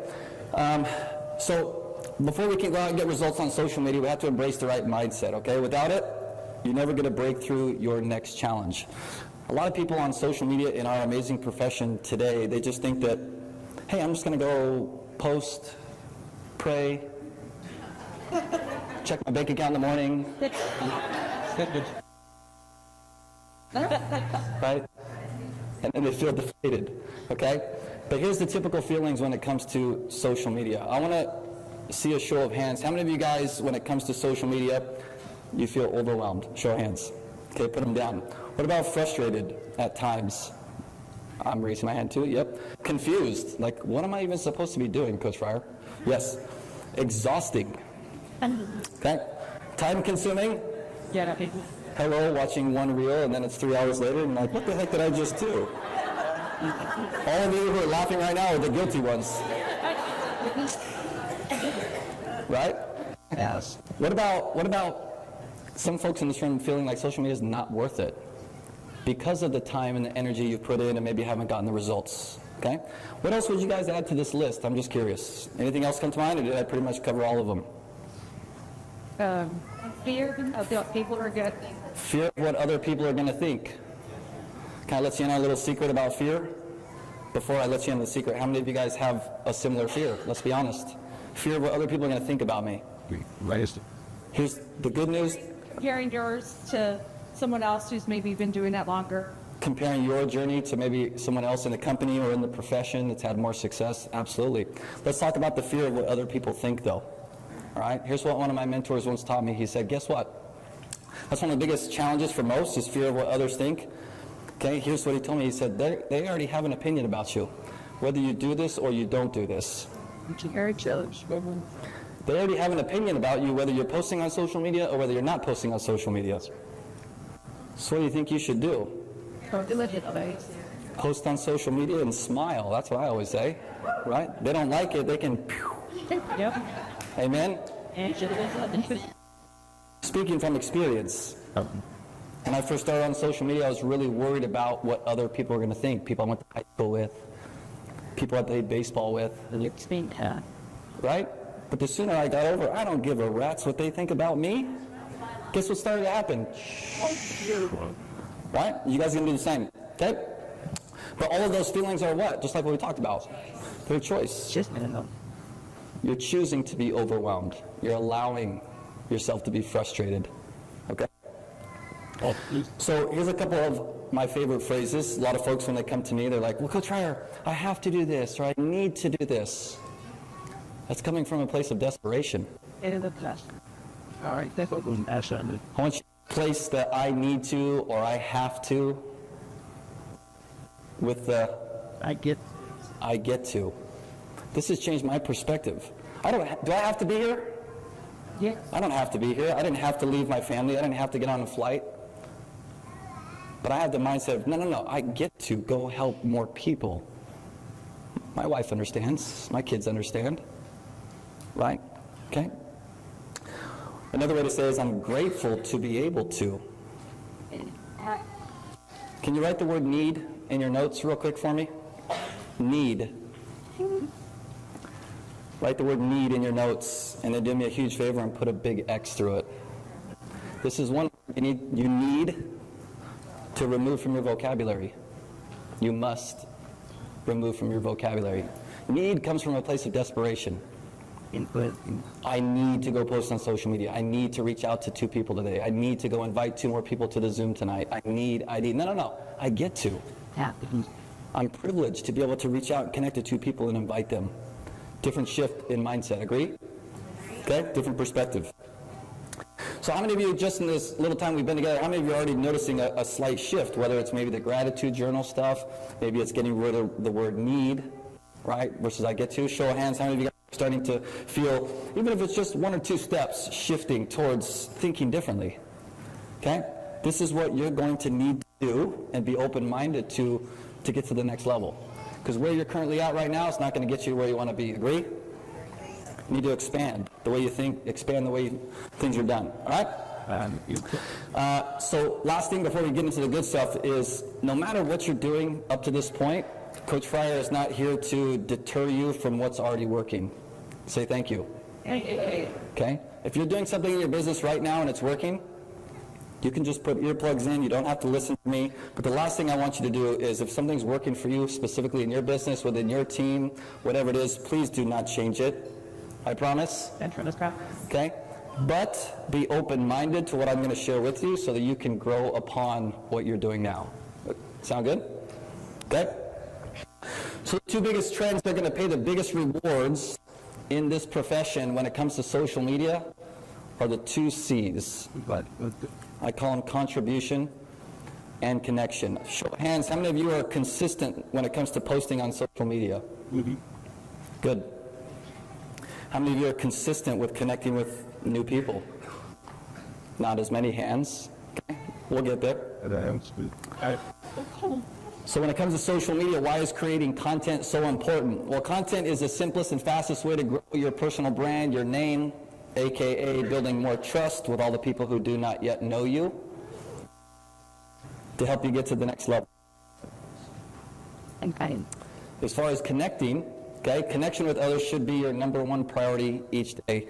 Coming from the social media guy, this might sound bad for me to say, but if there was a day, anybody else had like just a hectic day, like just your day went to crap and you're just like, anything for my business? Any show of hands? You guys had some of those days? Okay. Coming from the social media guy, I would much rather you veto posting on social that day, Yeah, cool. but still connect with 1 or 2 or 3 or 4 or 5 people. Make sense? Why? Why would I say that? Well, then, Edge investing of you. Because you're in the people business. I'm just going to And without talking to new people every single day, guess what you will not have? get to go. A business. Amen? Okay? A lot of times people think, well, I'm in the health and wellness business. I'm in the network marketing business. Sure, that's all great, but the reality is without people, you won't have a business. People need to be your number one priority. How many of you guys would consider yourself amazing when it comes to communicating with other human beings? Like your communication skills are like top notch. Show of hands? Like 2 or 3 people? I wasn't even expecting that, so this is really good. Okay? What skill do you think is most important in this profession for you to get to the next level? Communication. All right? I got a few secrets. I'm going to share with you guys how to do this, okay? This next section, this is the only slide I have for this, but I'm going to go in depth on this because after teaching now hundreds of thousands of folks all around the world, they get mixed up on how to actually grow this thing, okay? There's 2 different ways to build your business, active ways and passive ways. Let's first start with active for those of you taking notes, okay? So write this down. Active, the active way to build my business is something I can control.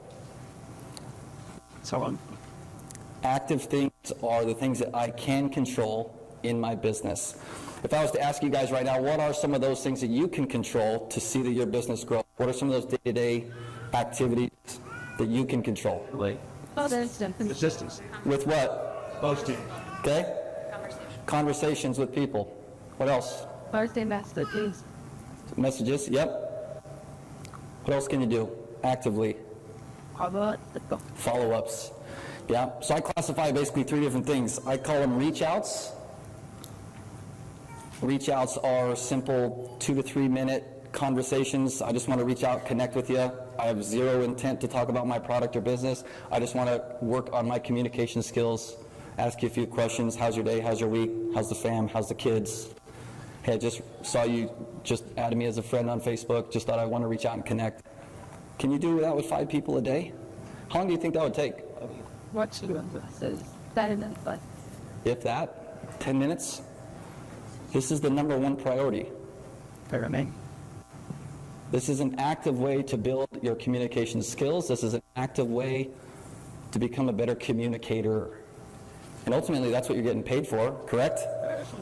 You don't talk to people, you don't make any money. The more people you talk to, the more money you make. Isn't that how this works? Yeah, wise make this. You think it's a skill worth investing more time in? Absolutely. Okay? Passive get hardly. are things you cannot control. Right. But ultimately, after today's training, I'm going to do my very best to position you guys in the next 6 to 12 months to be able to create a lot of passive results. This is not a trick question, but what do you think I'm getting at when I say passive? Passive ways to grow your business. Things that you can do, but you're not guaranteed a result. And trying. Didn't send it out.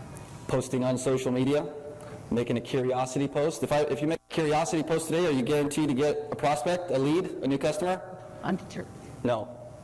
You do a live video, So, then, you guaranteed to sign up a new person? You do a reel, you follow Coach Fryer's Reels plan, right? Are you guaranteed to get a new distributor, new customer? Those are all passive ways to grow your business, okay?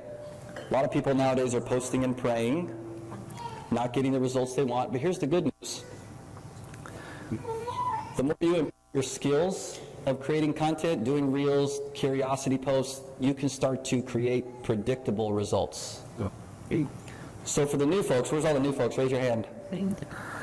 Here's my suggestion down in your notes, okay? 90% of my time working my business is going to be focused on active ways to grow my business. Just talking to people. Thank you, Coach Fryer. Thank you, Karen. The other 10% is you going to be learning how to create content on social media, curiosity posts, videos, reels. We'll get to all that. 10% of your time. Yeah. Everybody got that? Okay? Over the next 6 to 12 months, my goal is to get you to the point to where maybe you're 50-50. So you're still taking the time to speak to new people every single day, work on those communication skills, but your content is now bringing people to you. Anybody else want to learn how to bring people to you versus you chase them? That's where I want to take you, but you have to promise me that you'll go 90-10 to start. Everybody said I promise? I promise. Okay? The needle's not going to move forward. You go out there and just start creating content right now, it'll be 6 to 12 months before you get any results. You're going to be frustrated, you're going to be pissed off, you're going to say, Coach Fryer is the worst coach ever, I'm never buying anything of his again. You would never do that, right? No? Okay? So 90-10. Where's some of the more seasoned marketers in here? Raise your hands. Where would you guys say your business is? I'm just curious, based off of this, how much is active, how much is social and passive stuff? Anybody want to share? Yeah. 60-40? I feel like I should do more the communication, do a lot of social media. So maybe it's like doing things tiny or 70, but 70-30, so 30 active, 70 passive? 70 passive, and then 30 blink. So it's a good problem to have when you get to a certain point. Like when my wife and I, once we were about 4 or 5 years into that second company where we did really well, about 95% of my time was passive. Because my wife and I would go create a curiosity post, I would create a storytelling post, I would do a live video, and I would have 45 people in my inbox. That deep. I'm going to get you guys to that point. Tonight? Here's how that works. I take blank checks. So if you have one of those, we could probably make this happen. The social media plan, we're going to make it happen. I love your guys' sense of humor, right? This is awesome. See, then trying to do stuff, and that's right where we're at. Where are you guys at? Probably like 90-10 because not because we're not trying, but because we have so many people coming at this point coming to us. You don't almost have to. And that happened overnight, though, right? Yeah, it happened overnight. No, I meant like it happened all of a sudden after years of consistency. That's why I'm joking. Yeah. Yes. So like Shauna, Marilee, for example, Jenny, they're probably more like 90-10. 10% active, 90% passive. Because they now have the level of influence. They can create a piece of content, a post, a video, something in their Facebook, Instagram stories, and they just have an inbox full of messages. Now, I think it's great to put things in perspective. Is that normal for the person just starting out? Let's be clear. How many years into this journey? Almost 9. Almost 9. She beat me. I was, what, 12? What did I say? 12? Right? Okay? So I just like putting things in perspective, because sometimes we'll leave here and it's like, oh, well, these people over here, they just made one post and they had 100 leads, and they went from 0 to EC 4,000. It doesn't work like that. Everybody understands? Okay? I like transparency. Okay? So active and passive. Everybody understands the difference now. If you're newer in the room, remember, we're going to be 90% active and focusing on 10% the passive, working to improve that skill, get better at the content, get better at that stuff. But all the while, you're building that communication skill. That's what's going to pay you the most money. Anybody else like money? Yeah? Want to help you guys make some more money. Only a few people like money, apparently. Cool. Anybody else like money? Yes? Yeah? I love it. Okay. All right. So now we're going to dive into my proven system. For those who have followed me for any amount of time, you probably already know what I'm about to get into. But the cool part about this is I created this system 2 years ago. And every time I go speak, I literally use the same foundational slideshow. But I just keep updating it, improving it, updating it, improving it. And this one presentation right here is responsible for tens of thousands of network marketers' businesses having nice results. Anybody want nice results? Yeah. Yes. Yes, Coach. Okay. So here's a quick case study. This is Amy. She was actually a Hobby Lobby retail sales manager a number of years ago. Okay. Struggling big time financially. Even though she was a sales manager, she was drinking like 6 Dr. Peppers a day, like just not having it. She stumbled across our profession, and then somehow or another, because Coach Fryer was making content, my video popped up in her feed. She still has no idea why. She found me, started working together. She started implementing this system. Now this is a unicorn case. Everybody say unicorn. Unicorn. This is not normal. Say not normal. but I think it's cool to hear what's possible. Say what's possible. Okay? So she got started using this system. She went all in 5-6 years ago with live video. This is before Reels and all that stuff. She has now created her own Facebook group and has amassed over 180,000 people to join this group. And that has resulted in how many new customers in the last 3 years, 4 years? Now 16,000 is the number. Now again, unicorn case. Everybody say unicorn. This is not normal. I like to be transparent, but I do like to say what's possible. She made a decision. I don't want to be a Hobby Lobby retail sales manager the rest of my life. I need to get my health back in order. She made 2 great decisions, maybe a third by hiring Coach Fryer, maybe a third, right? She got started with the system. She was one of the best clients I've ever had. I didn't have to watch over her. I said, here's the framework, let's get to work. She did a live video every day for like 2.5 years. I see. Now, if I would have started with that, if I would have said, who in here is willing to do a live video for 2.5 years every single day, you probably would have all ran out of here. But if I also would have said, well, in this case, she's now one of the top earning female earners in the entire profession, and that's what she did, it might change your perspective. Okay? All right, let's talk about GNC, and no, we're not talking about the vitamin supplement store that is maybe your competitor, I don't know.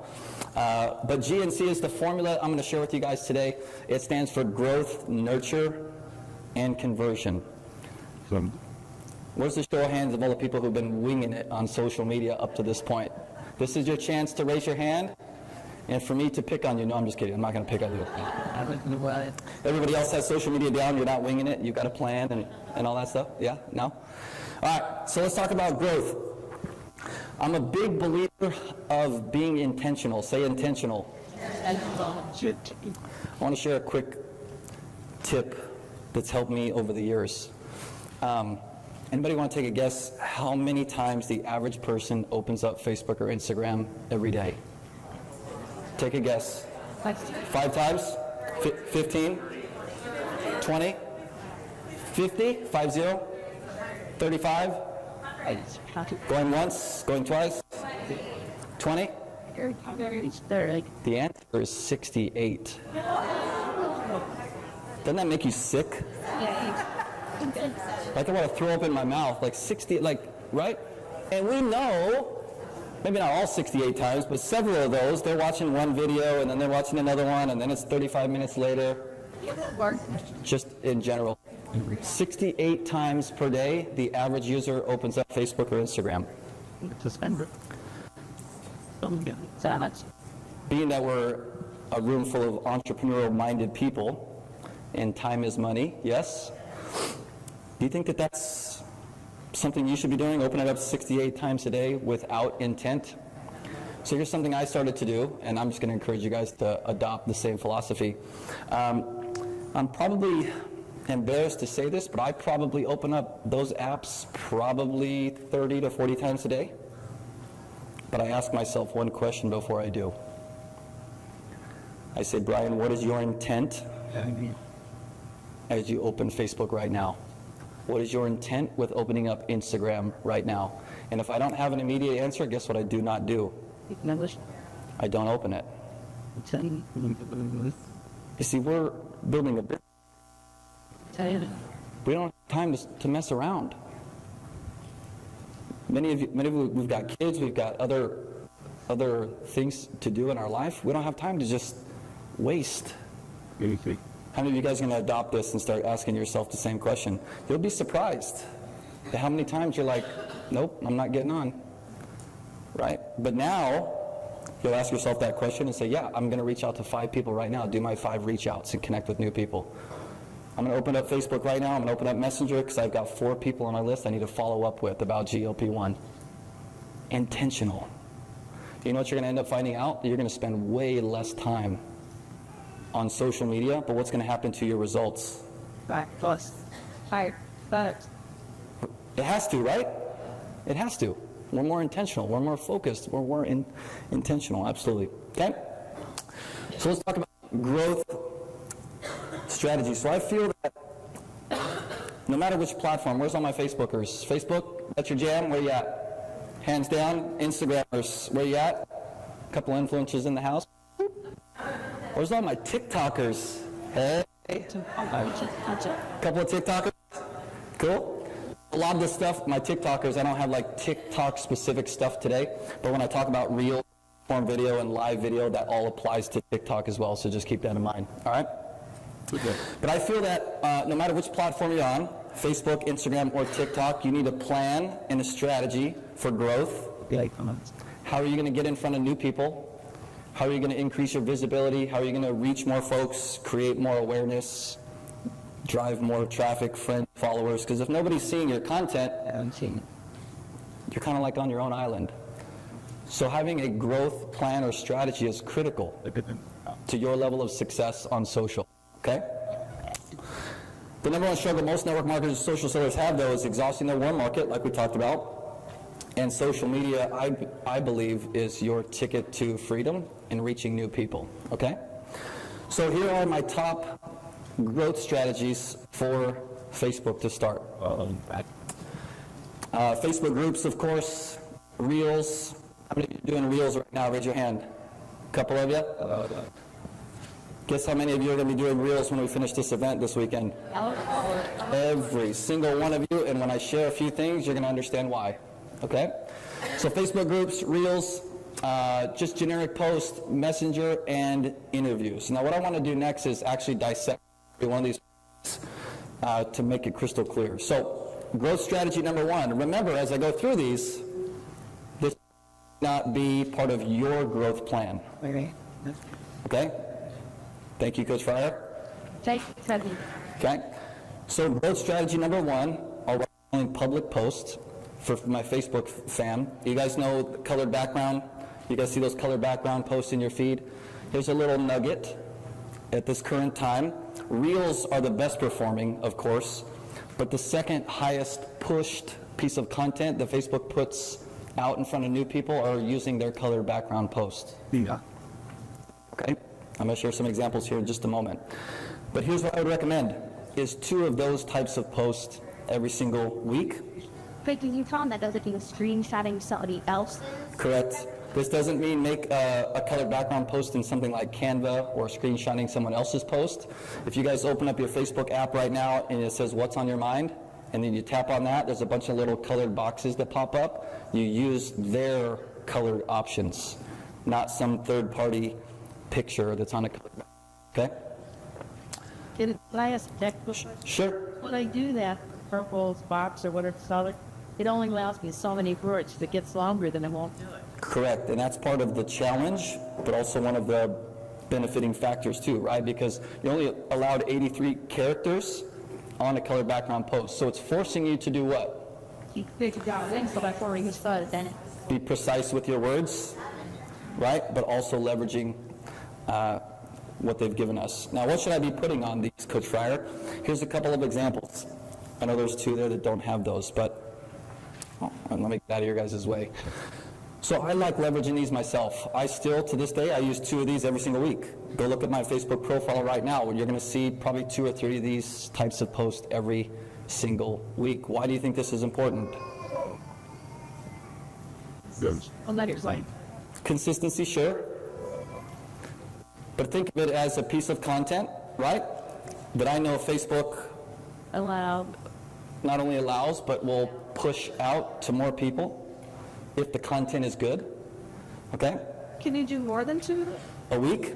You can, but I think that's a little bit much. 2 or 3 is fine. Here's a few other examples. Now I want to actually read some of these and then show you kind of the results I did, and I have a little point system to kind of help you guys out. Again, not to make this confusing, to keep it simple, but I've got 3 different colored background posts here. The first one says, judging others doesn't make you better, it actually just makes you bitter. Now, I have a lot of entrepreneurial-minded folks, but even if you're not entrepreneurial-minded, that would probably resonate with you. As you can see, it's got 164 likes, 39 comments, and 6 shares. How many of you guys would deem that? That's pretty good. Yeah. That's pretty good, yeah. Okay, up in the top, it says, it's easy to be motivated when things are going well. It's when they get challenging that you're truly tested of your grit and determination. So again, now just speaking to those folks. 195 likes, 47 comments, 14 shares. A little bit better. Agree? A little bit better. Now this last one, it says, it's crazy how the more gratitude you practice, the more unforeseen blessings that appear. Can you see that each of those posts is like 3 different topics? Can you guys see that now? So by me testing those out, what is my audience resonating with most? You see, by just creating 3 posts, I learned something. Okay? 645 likes, 84 comments, 28 shares. Now, Coach Fryer, why would these be a great growth strategy? How many shares do you guys see on that last one? 28? So for those that are maybe newer to Facebook, don't use it that much, imagine those 28 people have 1,000 friends. My post was shared, and now it's getting seen by a lot more people that I probably would not have reached otherwise. By creating a post, it took me probably 30 seconds. I reached thousands of new people. This is the power of social media. Mind blown emoji, you guys go ahead and do this whenever you have one of those moments. Okay, I got one person so far. This is good. I'm of all you guys, okay? Good. Can you now see why this is such an intricate part of my strategy, and I'm encouraging it to be a part of your strategy? Now, what do you post on these? What do you say? We'll get to that in just a little bit. But you have to start to figure out, who do I want to speak to? Who do I want to read this post? Who do I want to attract more of? Okay? So here's my little point system. You can take a picture of this. This is not like critical. This is not like do or die. This is just something I created to kind of help you. Because I'm a big data, insights, and numbers guy, as you could tell. I like to do a lot of things as far as like create a lot of content over a short amount of time, look at the numbers, look at the data, what performed best, what is my audience responding to most, and then double down on that. Doesn't that make sense? Why make a bunch of content that nobody wants to see or hear? Agree? Remember, intentional. So this is my point system. If I were to go back, now do you see 1 point for every like, 2 for every comment, 3 for every share? Which of those posts scored the highest that week? For the next several weeks, guess what all of my color background posts were about? Gratitude, blessings, being thankful. See how this works? It's not rocket science. It's intentional. Any other mind-blown emojis during that one? Good? A couple? Okay. How many of you guys are like, oh my gosh, you know what? I could do that. Raise your hand. Like, that's not asking too much, Coach Fryer. That's actually pretty easy. I can do a couple of those a week. Good. All right, growth strategy number 2 is reach outs. Now for me, this is about 95% of you in the room. I would probably start adopting this yesterday. What business are we in? People business. I want to help you increase your people skills, okay? So when I encourage folks, okay, let's start with 5 reach outs per day. We just talked about this a few minutes ago. Reach out and talk to 5 people per day. Probably take you less than 10 minutes. Agree? Not too much time. Okay? The conversation should be 2 to 3 minutes max. You're not reaching out to have a 30-minute conversation. Everybody say, I understand. I understand. I'm asking you to do 5 reach outs and have hour-long conversations. You don't have time. They don't have time. I don't have time. Right? Good. What's a reach out? We're going to get there. Yep. A reach out is a private, one-on-one message. You reaching out to one of your Facebook friends. Send them a personal message in Messenger. It cost. Yeah. Or it could be a text message. Could use text message for sure. Okay? 2 to 3 minutes max. This is not on this slide, but write down in your notes, be in a hurry. True. I'm just looking to connect. Genuinely. Right? What's your name? John. John, right? So let's say John is on my Facebook friends list. Right? I reach out, and I'm like, my gosh, I've never even talked to him before. I hit message, because I want to message him personally. Hey, John, what's up, man? I realize we've been friends on Facebook for like a year. I never reached out and said hello. My bad. How's it going, man? We have a conversation. Could you guys do that 5 times a day? How long would that take? 10 seconds. 10 seconds. Can you do 5 of those a day? I'm just looking to reach out and connect. We talk for 2-3 minutes. Hey, man, I got to run. Great chatting with you, man. Look forward to, seeing more of your stuff on Facebook. I'm going to pay attention to your stuff, too. Be in a hurry. See how I was in a hurry right there, but I wasn't, like, mean or negative or anything like that? Can you guys do that 5 times a day? Essentially. Easy peasy. Okay? What you may not understand is that now that we've connected in Facebook Messenger and we've had a direct message back and forth, guess what Facebook now sees? Oh, John and Brian are friends. They actually have a personal connection. They actually had a conversation together. So now what's going to happen? I'm going to see all your stuff. You're going to see all my content in your newsfeed. Too. Yes. See how this works? By simply having a conversation with John, more of my content in his feed, like he just said, maybe he starts to comment and interact on some of my content, and when he does that, my content now gets shown in his friend's feed. Very, very powerful. Did that go over anybody's head? Are we good? A little bit? Yeah. I'll help you guys. I'll help you. Yeah. Correct. Facebook sees it as you guys have a personal connection. They're not just some virtual friend. Correct. It's the power of social media. All right. One thing I forgot to mention on here, I just used it on John and you guys didn't realize, but the bottom point right there where it says name, compliment, question, that's the formula. Because a lot of you are like, well, I can reach out to 5 people today, Coach, but what the heck do I say? You're going to use that formula. Name, compliment, question. Where's all my readers? Anybody like to read? Okay. How many of you have read the book How to Win Friends and Influence People by Dale Carnegie? You should write that down. You should read that book once a year. Why? Because it teaches you how to talk to people. So I got to give Dale some of the credit for this one, okay? So Dale, in his book, talks about how important it is to say someone's name. John, did I say your name? Yep. Give him a compliment or thank you, okay? And then I added the third part, asking a question to finish that first message. Why would I finish my first message with a question? Well, let me talk about themselves. To get a response. You are. Name, compliment, question. Well, let's have a name. Is that simple enough? Everybody got that? So now I just smashed all your objections. Because we talked about doing 5 reach out today. You guys just said it'd take you 5 or 10 minutes. Some of you were like, well, that's cool, Coach Fryer, but I don't know what to say. And now I just helped you out with what to say, right? Keep it simple. Yeah. So they flip on their Facebook, say, please comment. Totally can. Yeah, take a quick peek at their Facebook profile before you send them a message. Right? Absolutely. Okay? Okay, growth strategy number 3 is interviews. This is probably for about 10% of you in this room, but this could be a powerful, powerful strategy. Let me get out of your guys' way. I leveraged this strategy early on in my career. Let me ask you guys a question. So obviously you're in the health and wellness space. How many of you have friends that are not in this company, they're not in your downline, that also are a part of health and wellness field? Maybe your friend is a doctor, a nurse, someone in the health field. How many of you guys have a friend, contact, relative? Me. In most cases you will. Okay? If I was in your shoes, once every couple months, right? I would be interviewing folks like this on your Facebook profile, on your Instagram profile. Why would I recommend this?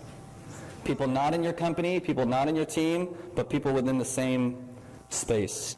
You work at it, like, this is overhanging the flag, but down. These people are trying to sit there, everybody will spend this shit now. Correct. Correct. So some clients over the years, they'll literally book 1 interview per week. They'll book them out 3-6 in advance. You sit down, hours, reach out to these people. Hey, you're my local doctor. You've been my friend, my neighbor for quite some time. I admire, respect you. I think what you have to share would be really helpful and valuable for a lot of my Facebook friends. Would you be open and willing to just have me interview you 10, 15 minutes in the coming weeks? Sure. Do you need all the social media, like, speaker, the lighting, to suit your phone? Oh, did you see that first video I did on YouTube? Well, yeah, but that was 2012. You see all these people, they have their rooms, they're all set up, that on them. It helps, but don't let that be the factor. So she asked, do you need all the fancy lighting and all the microphones and all? The answer is no. Very good. Can it help as you evolve? Sure. But if that's what's going to stop you from doing it or not doing it, we don't. Just do it. Right? Write this down in your notes also. One of my favorite quotes, we learn by doing. We learn most by doing. You don't learn anything by just learning or thinking, right? You're always going to learn most by actually doing it. And in this case, doing an interview, screwing it up, whatever, tech goes crazy, you're going to learn a lot, aren't you? Guess what mistakes you won't make the next interview? It's not right. It's pretty simple, okay? But these are really, really powerful. Now, I want to kind of customize something for you guys here. As you're getting ready to launch this new product, this may not be something you use right this moment, but in the coming weeks, I would assume that a lot of you are going to have a testimonial, and you're going to have some customers that have an amazing testimonial. Agree? Definitely not. Twice a month, if I were you, okay? I do 2 interviews a month with people outside of your organization, and then I would interview 2 of my customers. Now, I know you guys in this organization, you like the idea of curiosity and not saying, hey, buy my product, buy my product, buy my product.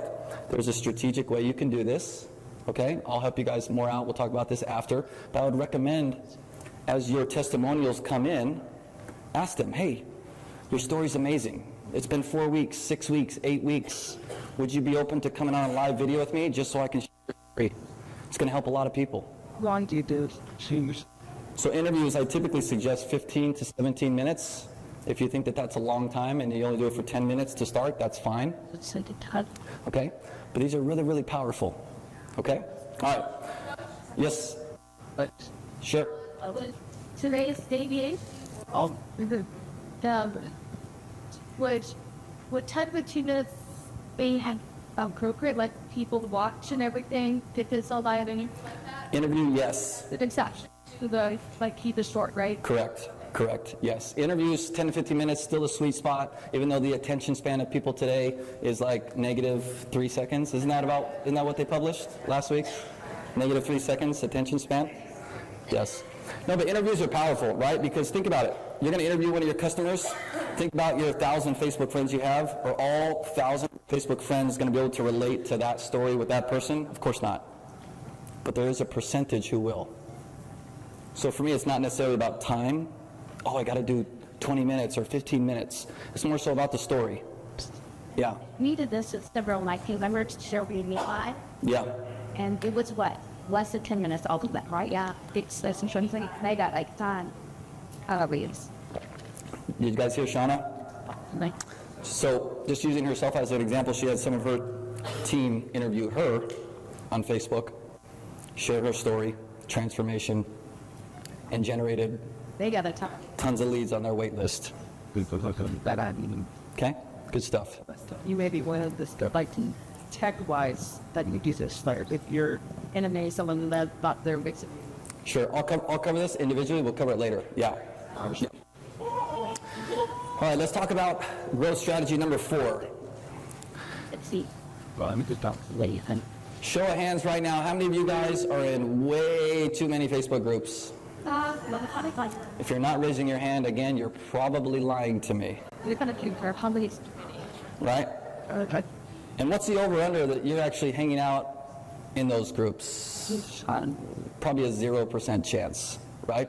If I was to ask you how many groups you're in right now that you don't participate in, what number would you give me? 20? Majority of them? Hundreds? Right? Think back to one of the first few slides that I shared, the 2 C's. What were those 2 C's? Pop quiz. Contribution and connection. I don't know about you, but from my experience on Facebook, there's a whole lot of people in Facebook groups that need what you guys have. Is that safe to say? And if you would just go in there, have an actual plan to contribute and connect, where would your business be in the next 6 to 12 months? This is one of the easiest strategies for my Facebook folks that you can start implementing immediately, especially if you're not a video person. Where's all my video people? You don't like video? I'm not doing video, coach. I don't care what you say. Facebook groups is a fantastic strategy for you to start with, okay? So let's talk about the actual system, all right? I call it 2x3x10. So write this down in your notes. 2 posts every single week we're going to add value to this group. Now, before we get into that, let's talk about what types of groups. I want you to think about some of the groups you're in, some of the additional you may have that are not associated with health and wellness or advantage. What are some of those things? Homestead. Homeschool. Carpes. What? Ento. Dogs. Foster care. Empty nest. Empty nesters. It's like orders. Hunting. It's food. What else? Siege. Huh? And stuff. Massage. Okay. What else? Crunchy living. What else? And it's Jordan. Women's Christian encouragement. Love it. What else? As Sports. Kids sports. children. Okay. A couple others. I'm doing this for your guys' benefit, by the way, not for mine. What others? Say again. Puppy lines. I heard something. Pokemon. Pokemon. Yes. No, yeah, I know. I've heard about it yesterday, by the way. And I'm a big fan. Keep up the good work. What other types of groups, other interests that you have? Nebraska photography. Nebraska photography. Pretty cool. What else? Any others over here? Gardening. Gardening for Erica, yes. Cooking? Sourdough. Sourdough. So good. You guys getting the idea here? Most people would say, well, Coach Fryer, what the heck does that, gardening or sourdough or hunting, what does that have to do with my LifeVantage business? You have to remove the LifeVantage business aspect away from this and understand, what is that group full of? People that what? Have a similar interest as you. How much easier is it going to get to be to connect, have conversations with people who have a similar interest in you, which is on the internet? Yes. Is it starting to make sense? Go ahead.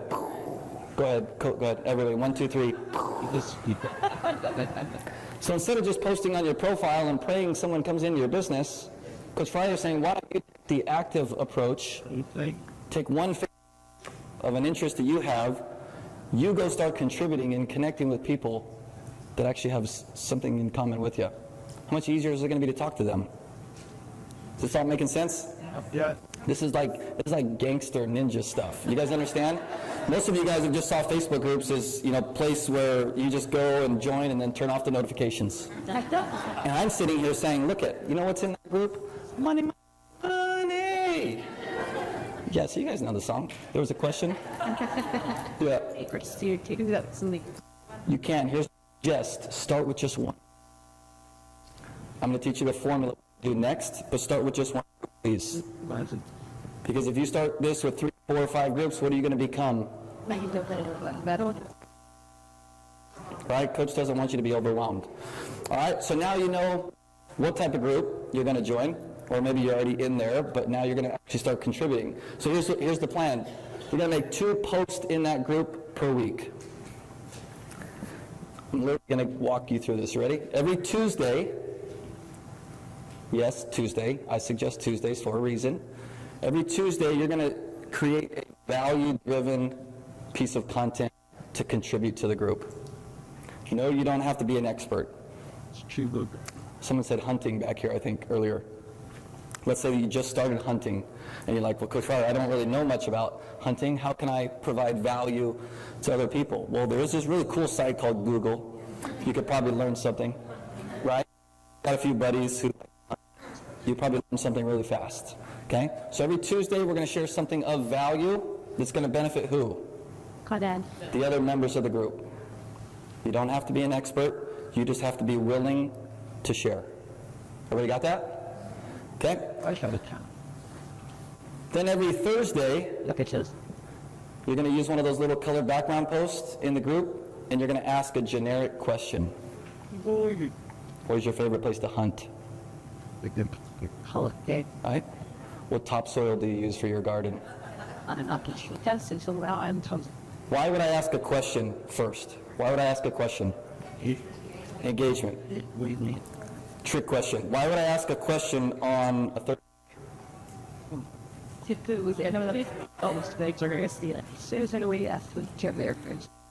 Remember, everything I do, everything I teach is what? Intentional. If we do it on Thursday, You may or may not know that Fridays and Saturdays are the worst engagement days on Facebook. So if you post a question on Thursday, and you guys said, you got lots of people commenting, engaging, where is that post going to sit for the next 2, 3, 4, 5 days? The top of that Facebook group's feed. Where's the most valuable real estate in a Facebook group? The top of the family. Top the comments. Did you guys hear that? No. It was a cash register. Cha-ching. You guys didn't hear that? I did. No? Am I the only one that heard that? Maybe? Yeah? Okay. The most valuable real estate in a Facebook group is at the top. Intentional. How long did it take you to write a question? What kind of topsoil do you use in your garden? How long did that take you to write out? Please. Yet, there is your question attached to your name in this group of all these people. Whose name, whose brand, whose voice, whose content is sitting there for the next 2, 3, 4 days. Let's just get Let's get the credibility. Sure is. What you'll start to notice, it might not happen. Testing. Is that all of a sudden you'll start getting people, you have a new friend request. Why? Because these people have a simple, they probably went and stalked your profile real quick, and they're like, this person's pretty cool. Again, what are we talking about? GNC, we're talking about growth. How are you going to grow your audience? How are you going to grow your visibility? How are you going to grow the amount of people who see your content and come into contact with you? Go ahead. Another one? Okay, so everybody good on the 2? Hold up a 2. That makes sense? Every Tuesday, every Thursday? Okay? So that's the 2 in the formula, 2 by 3 by 10. The 3 by 10 stands for the other 3 days of the week, Monday, Wednesday, and Friday. I want you to spend 10 minutes on Monday, 10 minutes on Wednesday, 10 minutes on Friday, going into that same group and just replying, commenting, interacting with the other members. Am I asking a lot of you, 30 minutes a week? No. I mean, even if it was 5 minutes a week, would you do that? So you're not just posting in this group, but you're actually engaging and interacting? How many people in these groups are typically doing this now? Not many. Guess who immediately stands out, whether the group has 500 people, 1,000 people, 100,000 people? Jackpot. Okay? Helpful? Who's going to be leveraging this Facebook group strategy like immediately? Good question. Even if you are doing Reels and you've got other growth strategies, I mean, this is one of the most powerful strategies there is. There's nobody else doing this. Yet your ideal new customers, your ideal partners are sitting in these groups and they just don't know it yet. Question?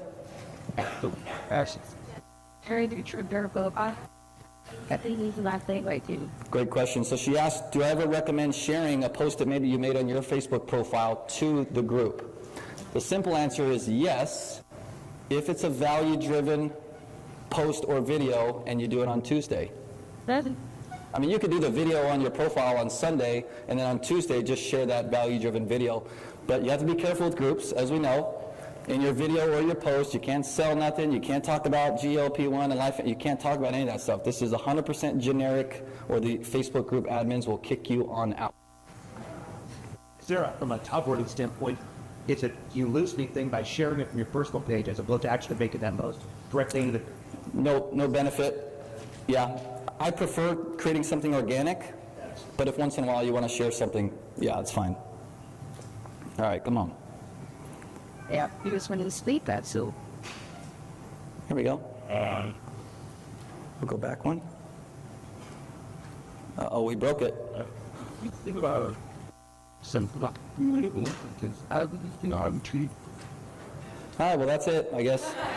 I'll see you guys tomorrow. No, I don't know what's going on. All right, well, let's just pull up the other slides then.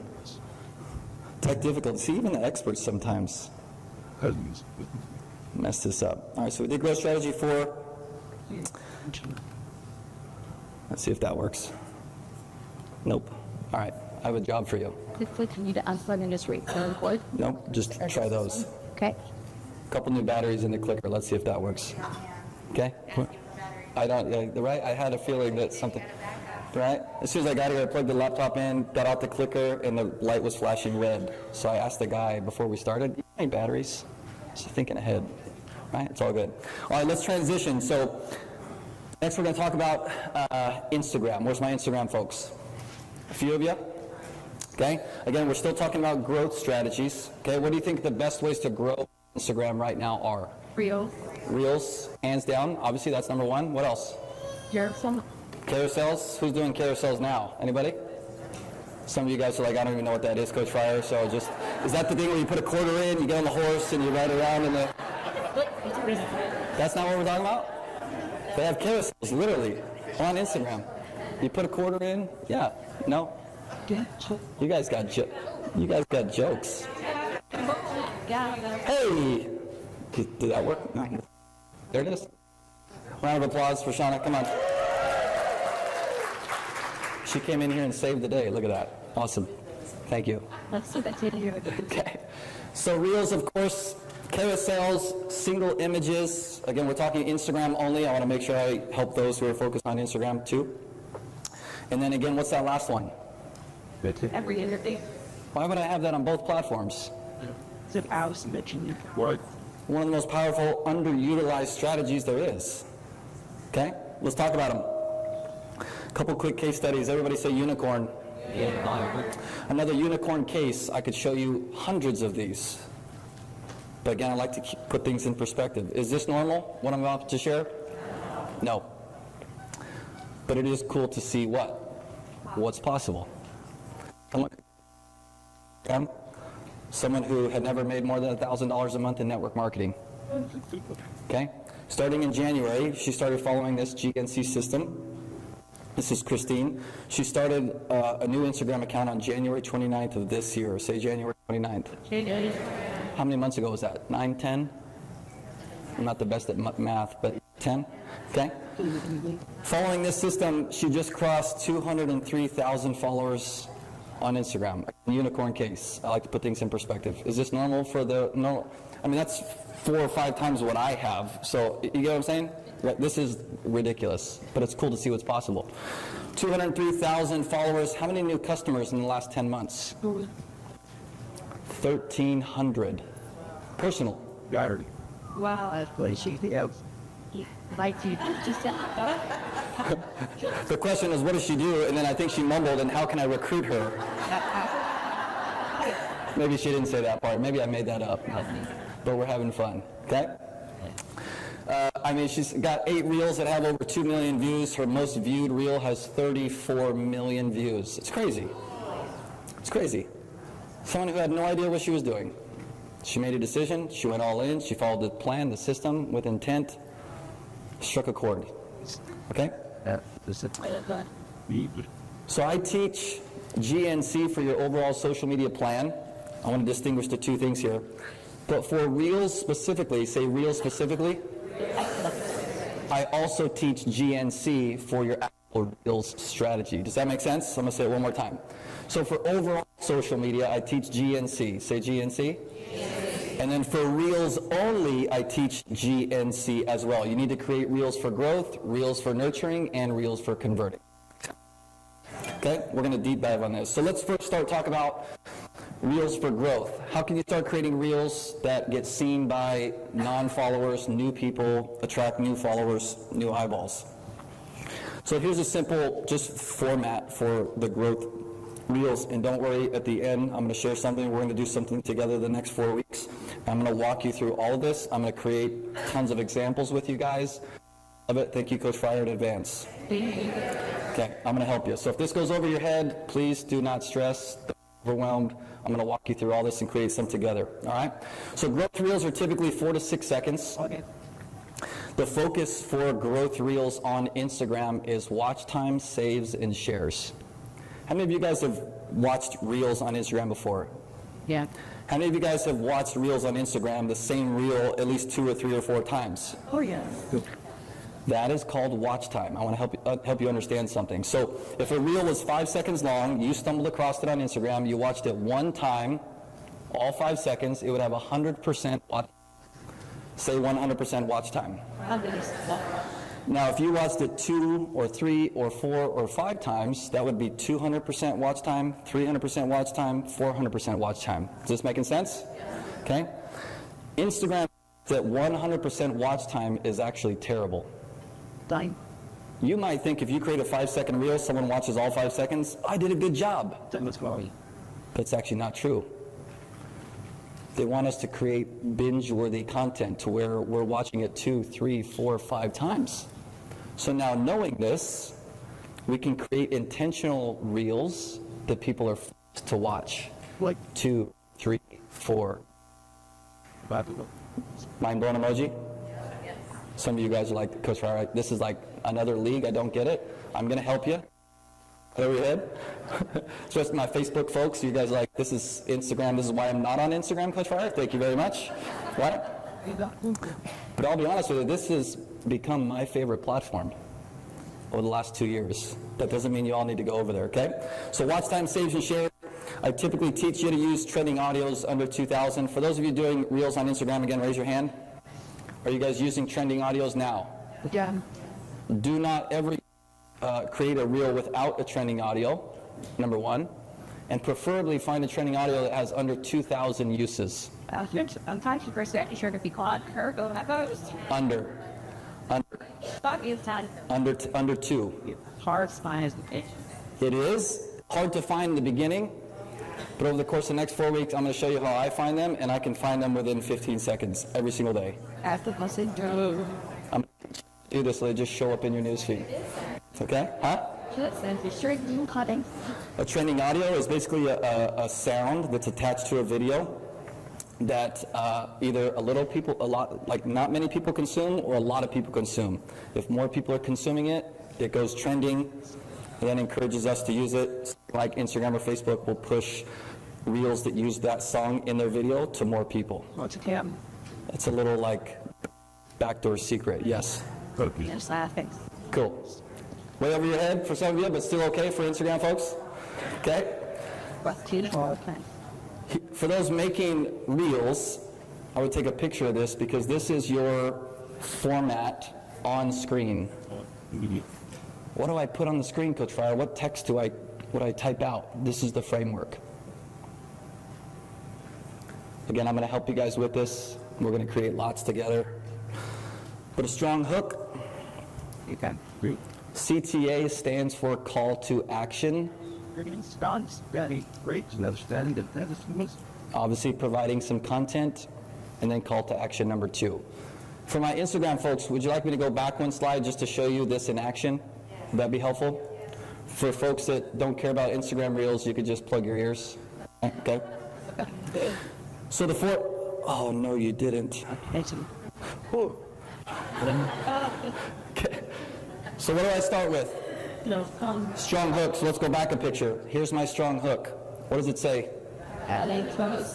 So I'm a social media coach. What's one of the biggest challenges my potential clients have?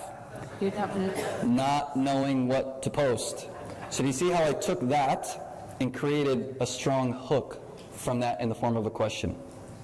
Got nothing to post today? A lot of my ideal new clients are sitting there like, oh my gosh, yeah, it's stressing me out. What should I do? Okay, everybody follow along? Yes?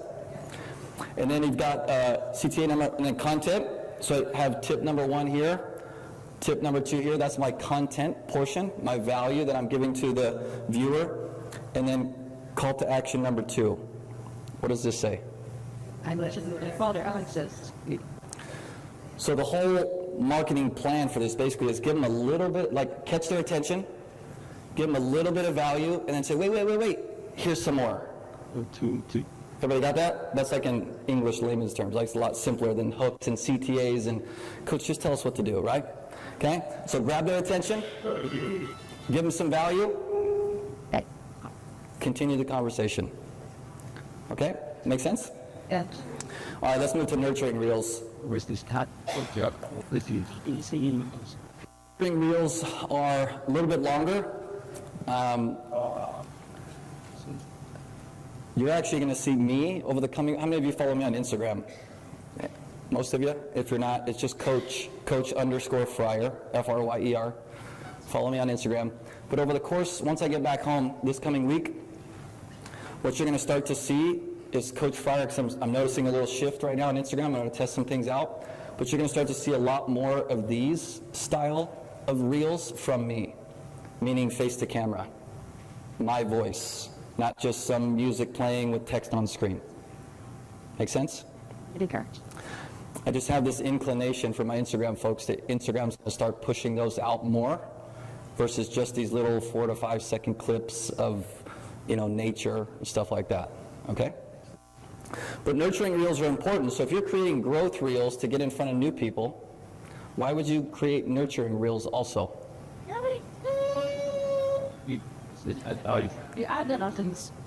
Correct. So let me ask you this in another way.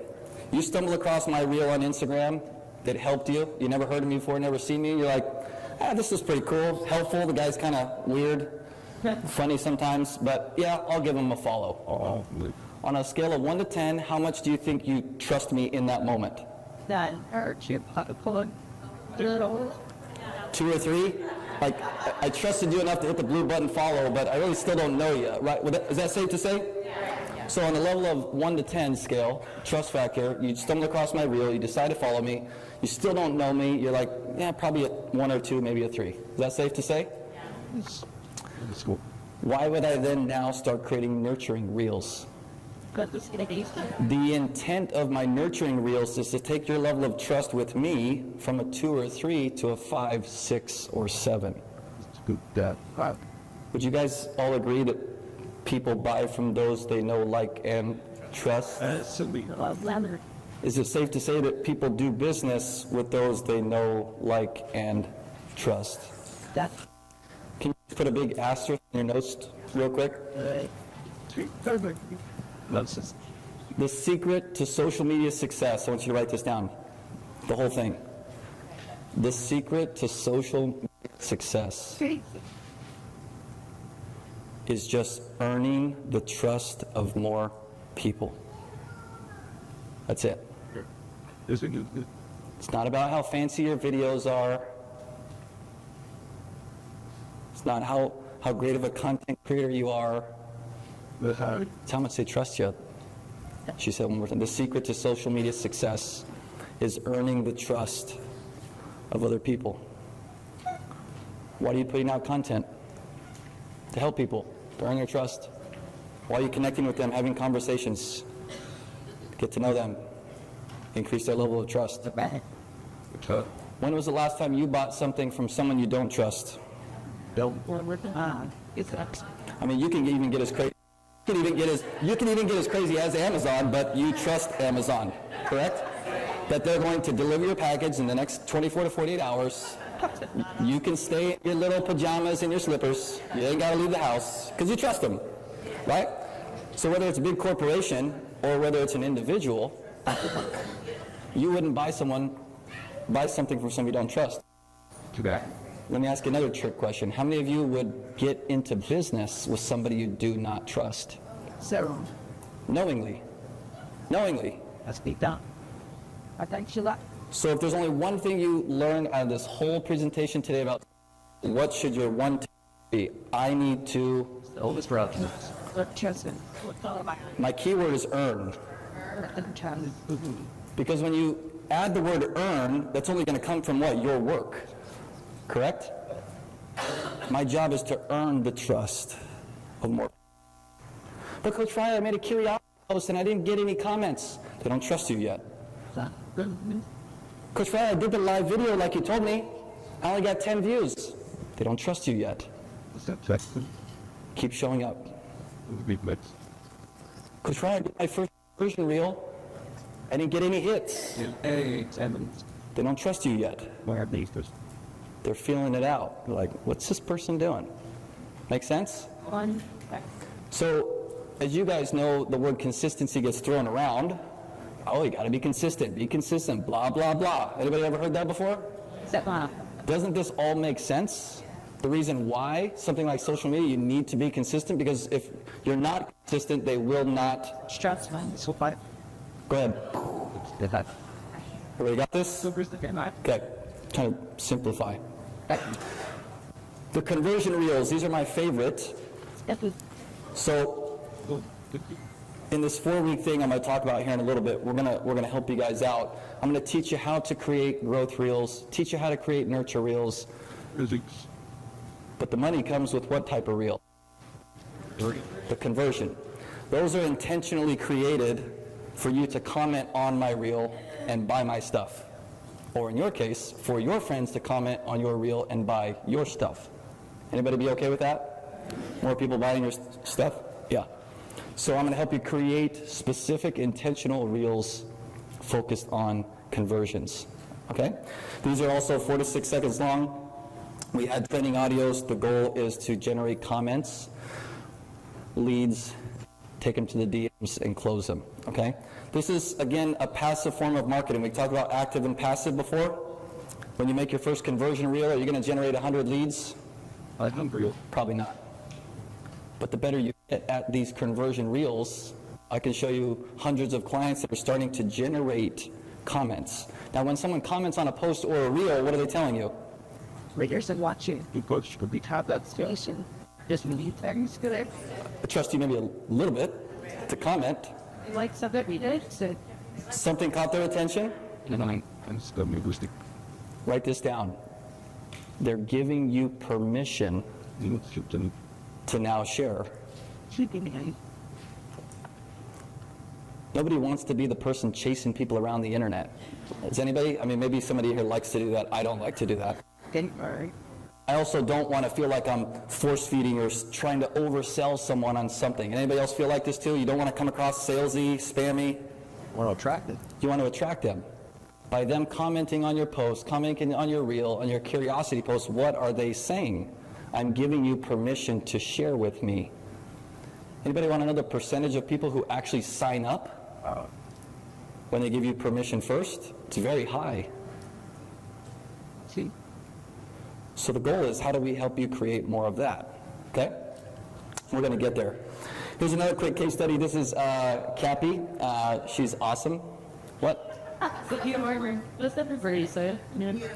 this is cool because she's been in network marketing for 7 years. It's fake that. Never made more than $500 in 1 month. Again, she just made a decision to stop goofing off, get serious, not care what other people think, follow a simple system, be intentional. Can this happen for someone in a few weeks? Sure it can. Can it happen for someone in a few months? Sure it can. Do I have other clients who it's taken 12, 13, 14 months to get the same results? Of course. Everyone's different. But if they're all following the same system, you're all going to cross your very own tipping point. So she started her Instagram. She has 700 followers. She just crossed a little over 17,000. Several viral reels. Again, I'm not here to teach you how to go viral. That's not what I do. It's just one of those bonus things that happen. Strategic, intentional content. Okay? And she's personally done, she actually just texted me yesterday, she's done over 100,000 in personal sales in the last 7 months. Pretty good. Okay? Good. Instagram folks, are you guys creating single images right now or just carousels? Both? Okay. So I've tested these out.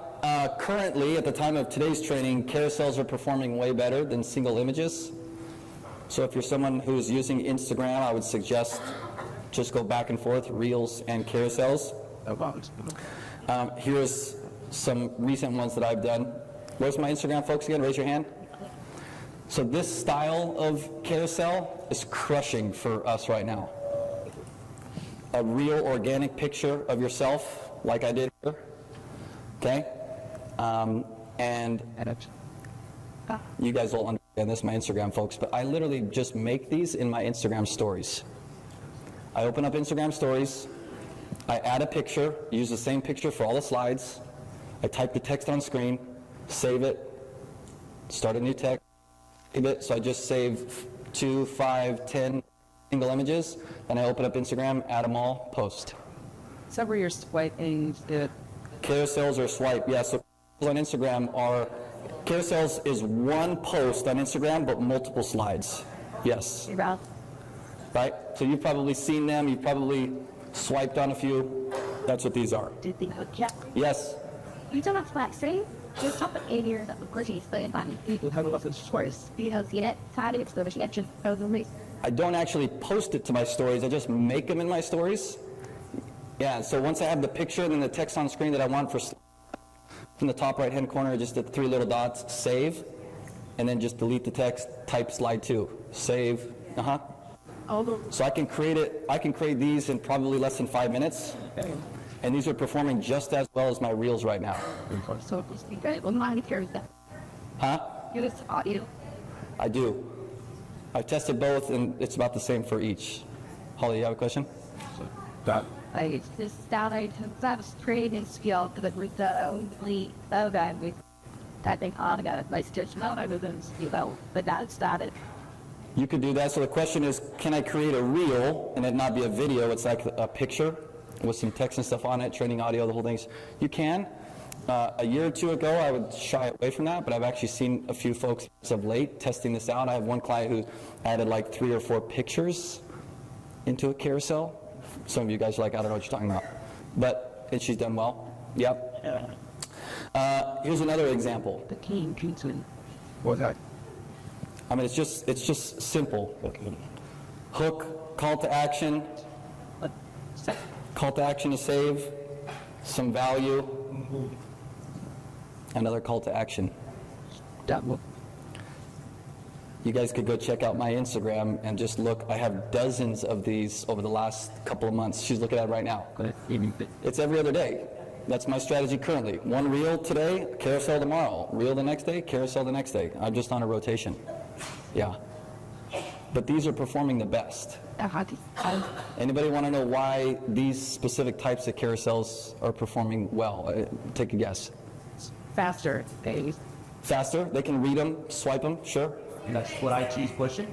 Someone said it. See your face. They see my face. I'll give my Instagram folks an intermediate to advanced tip on this real quick.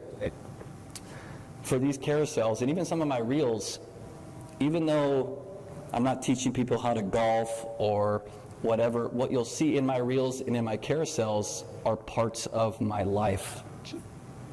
So I'm indirectly helping you to get to know me more without sitting here talking about, golf on my social media account where I help folks and entrepreneurs. But it's an indirect way for people to get to know, like, and trust me even more.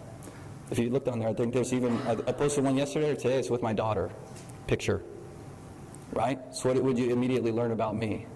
Coach, got some kids? Yeah. Pretty cool? All right, so let's pause. Take a breather. Anybody need to stand up for a second? Take a quick stretch. Let's do this real quick as you're answering this question. Of all of those growth strategies, I'm just curious which align with you most. What are you going to choose? What growth strategies are you going to leverage yourself? What do you say, stay on Facebook? Got to learn Facebook. Got to get my login for Facebook, yes. Yes. What are you guys thinking? Reels, Facebook groups? Where's all my folks going to do reels as part of your growth strategy? Okay? Facebook groups. Direct. Okay? Public post. Colored background post. Those are the easiest ones. What about Messenger? That should be all of your hands, by the way. Here's a tough one. Interviews. There's a few of you bold enough to do that. I tell you what, they're super powerful. Even for those, Facebook, it doesn't work this way, but Instagram, if I was to go live on Instagram, do an Instagram live video, and then Erica was to pop on my live video because I'm going to interview her, anybody want to guess what happens when Erica pops on my live video? Every single one of her followers get a notification that she is live. Guess where they come? This doesn't happen on Facebook, it's only Instagram. But for my Instagram folks, you can see, if you can find some people of influence, again, outside of your company, would it be worthwhile to you just be the host, you navigate the conversation, they're the expert. This isn't about you growing your following. This is about them being put in front of your audience to share their expertise. Leveraging their fault. Correct. Indirectly. Pretty cool? We go live, but then it's still there later if people will stuff on. Correct. Yeah. Anything that I don't know. So you go live at your stories. recall. Which book that? So Instagram is on your profile, correct? There's technically not, you can't go live in your stories. You can create a video and then post it, but there's no live interaction. Correct. Yeah, good question. Any others? We good? Little stretch? Do we need to do jumpy jacks or push-ups, or Coach, we're good. We're good. Sure. All right, let's sit back down. Let's cruise through the rest of this. Think that For sure. Hey, one more question, I think. We'll get to the next part. Yep. you want to get the first with black stuff, right? You're it, so it's actually it's a better to create it, not super sweet. That is it's obvious, you take it up those there, so and that for Two separate. so and then it's just that like I do not screw up the shoe and I think that delete off but my Facebook is nation week but I think I saw something with clothes stickers. Unlink. Right. Okay. Unlink. So the question was, let's talk about this just a quick second, then we'll continue with the slides. The question was, I post to Instagram or Facebook and I have it automatic. Yeah. Stop doing that. Seriously. That makes sense. Seriously. So here's the logic behind that. Okay, if you are posting to Facebook and then having to auto post to Instagram, what you don't realize is there's two completely different audiences, two completely different types of people consuming that content, right? Let's just be honest. Facebookers, I won't tell you my age, but Facebookers, there's no 20-year-olds hanging on Facebook. Amen. You guys get where I'm going with this? Right? So if you're posting something to Facebook, speaking to the 35, 40, 45, 50, 60-year-olds, the people on Instagram would be like, who is this? Insert word. Make sense? Okay. Same thing with Instagram. If I was like, a 20-year-old hip person and I was, posting stuff on Instagram and I automatically post to Facebook, what would my Facebook people be thinking? Who is this youngin'? Get out of here. Get on your platform, right? That's what TikTok's for. Yeah. Okay? Now, there's one exception to the rule. I personally have my stories for Instagram and Facebook connected. Yeah. And I do auto post to both for those. So I post all my stories to Instagram and they go to Facebook. But I want to say one more thing and then let's finish the next slides. I do not recommend being on two platforms if you're not making more than $5,000 or $6,000 a month. Wait. Again, I'm just being candid. We're talking about all these platforms and doing all these different things. Like that is a question. All of our folks that come to us, I said, if you're not making $4,000, $5,000, $6,000 a month in your network marketing business right now, you need one thing, and that's focus. Yeah. Adding TikTok, adding Instagram, adding all these extra things is just going to create more confusion for you. Where's all my folks in here that are like, that's me, coach, I need focus. So here's, ask yourself, who is my ideal new customer or teammate? How old? Their interest, where are they hanging out? As far as platform goes. That's where you need to be. Okay? Question? But so we do a long time with later you said that very hackers on the end they got them to like they don't have a thought you have to is they take for now that like comments on the government out to your call to action. What's that that's to almost first that to 5%? And what's your ball of you actually have it? That's an advanced question. I'm going to answer it, though. And so it's a point is send you a message and then say you're free to get chat with up to your phone. Correct. It's like adding manage that because when you get chat is like it to the human very not you should be.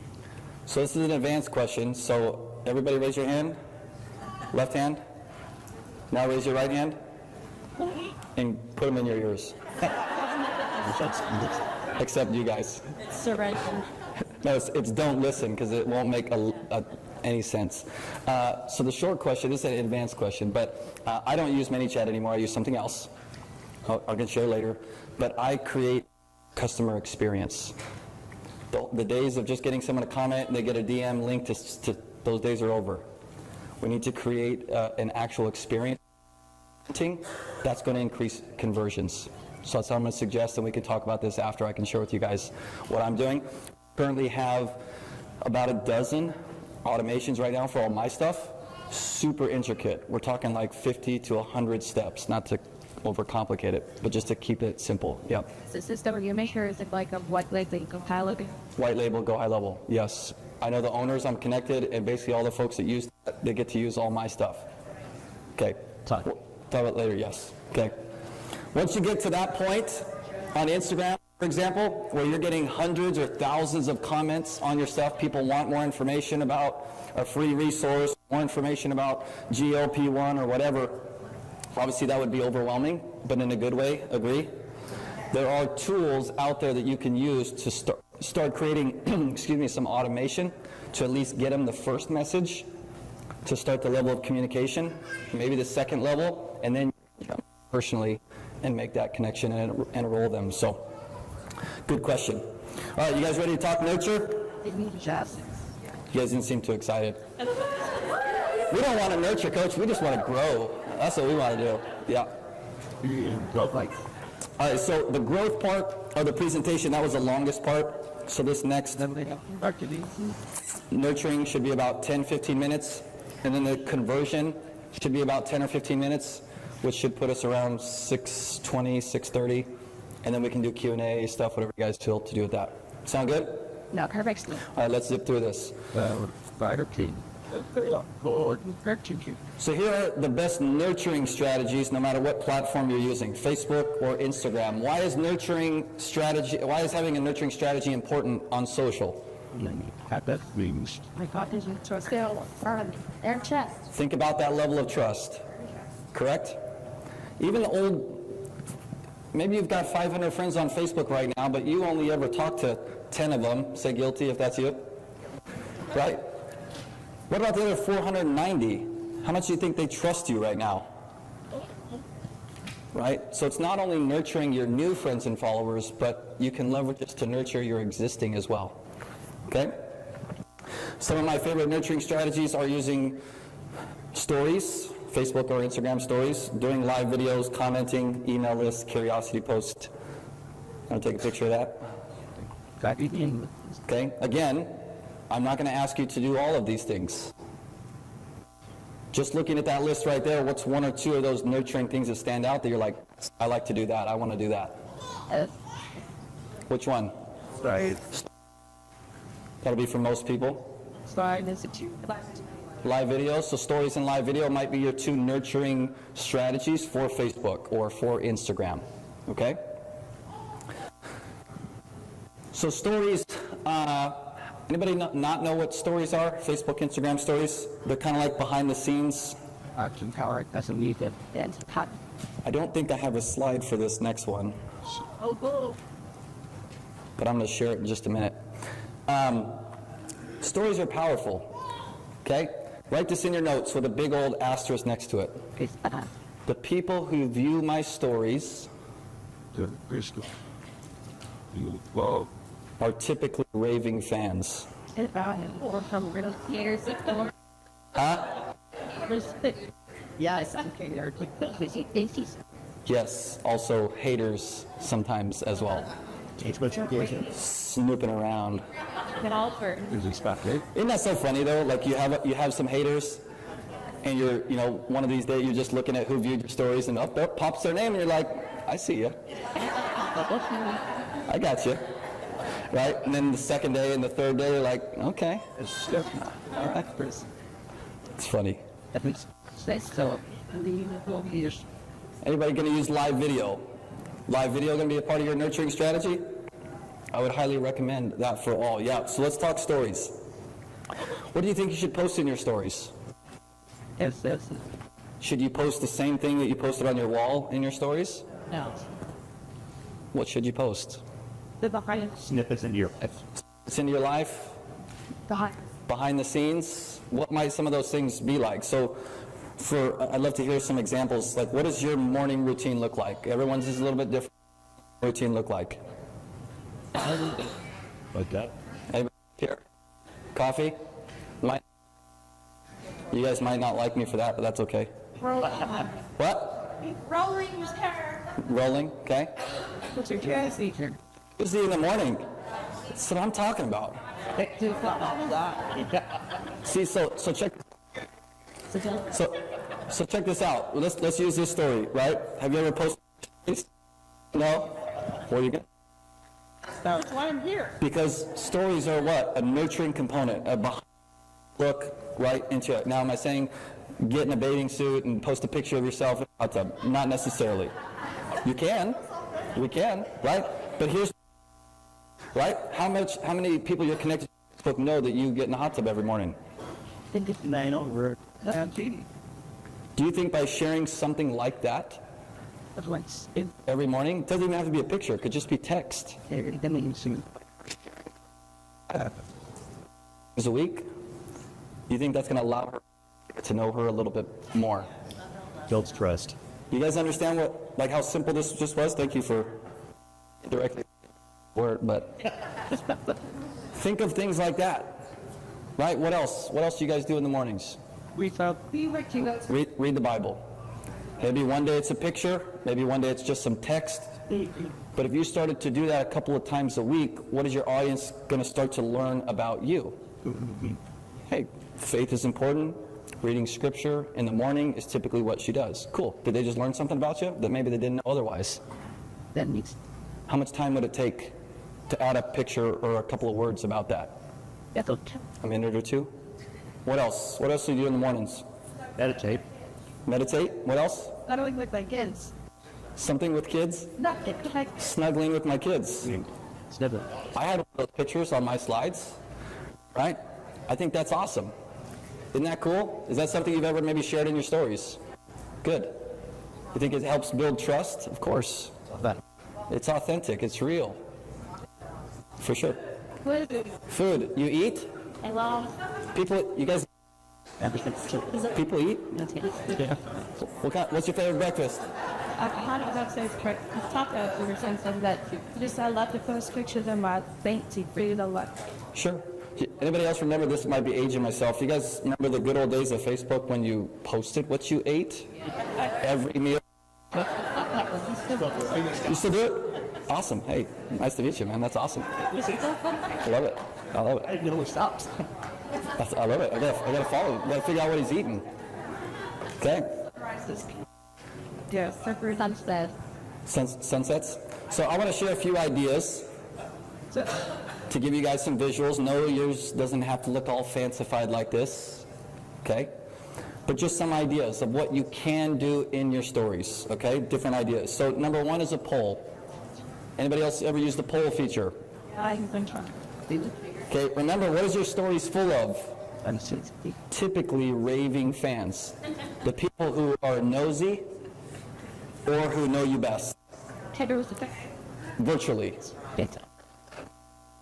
Okay? But leveraging polls, I'm going to teach you guys how to use this later on to generate more leads, GLP-1, all the other products and stuff. Asking a question in your stories. Getting to know your audience more. How many of you have seen someone else do like a Q&A in their stories and then they answer a lot of questions? It's powerful. Okay? Doing a quiz, sharing just a simple quote, providing value, impact picture. I'm going to talk about this in just a second. Social proof. This is a big one I want to stop and talk about.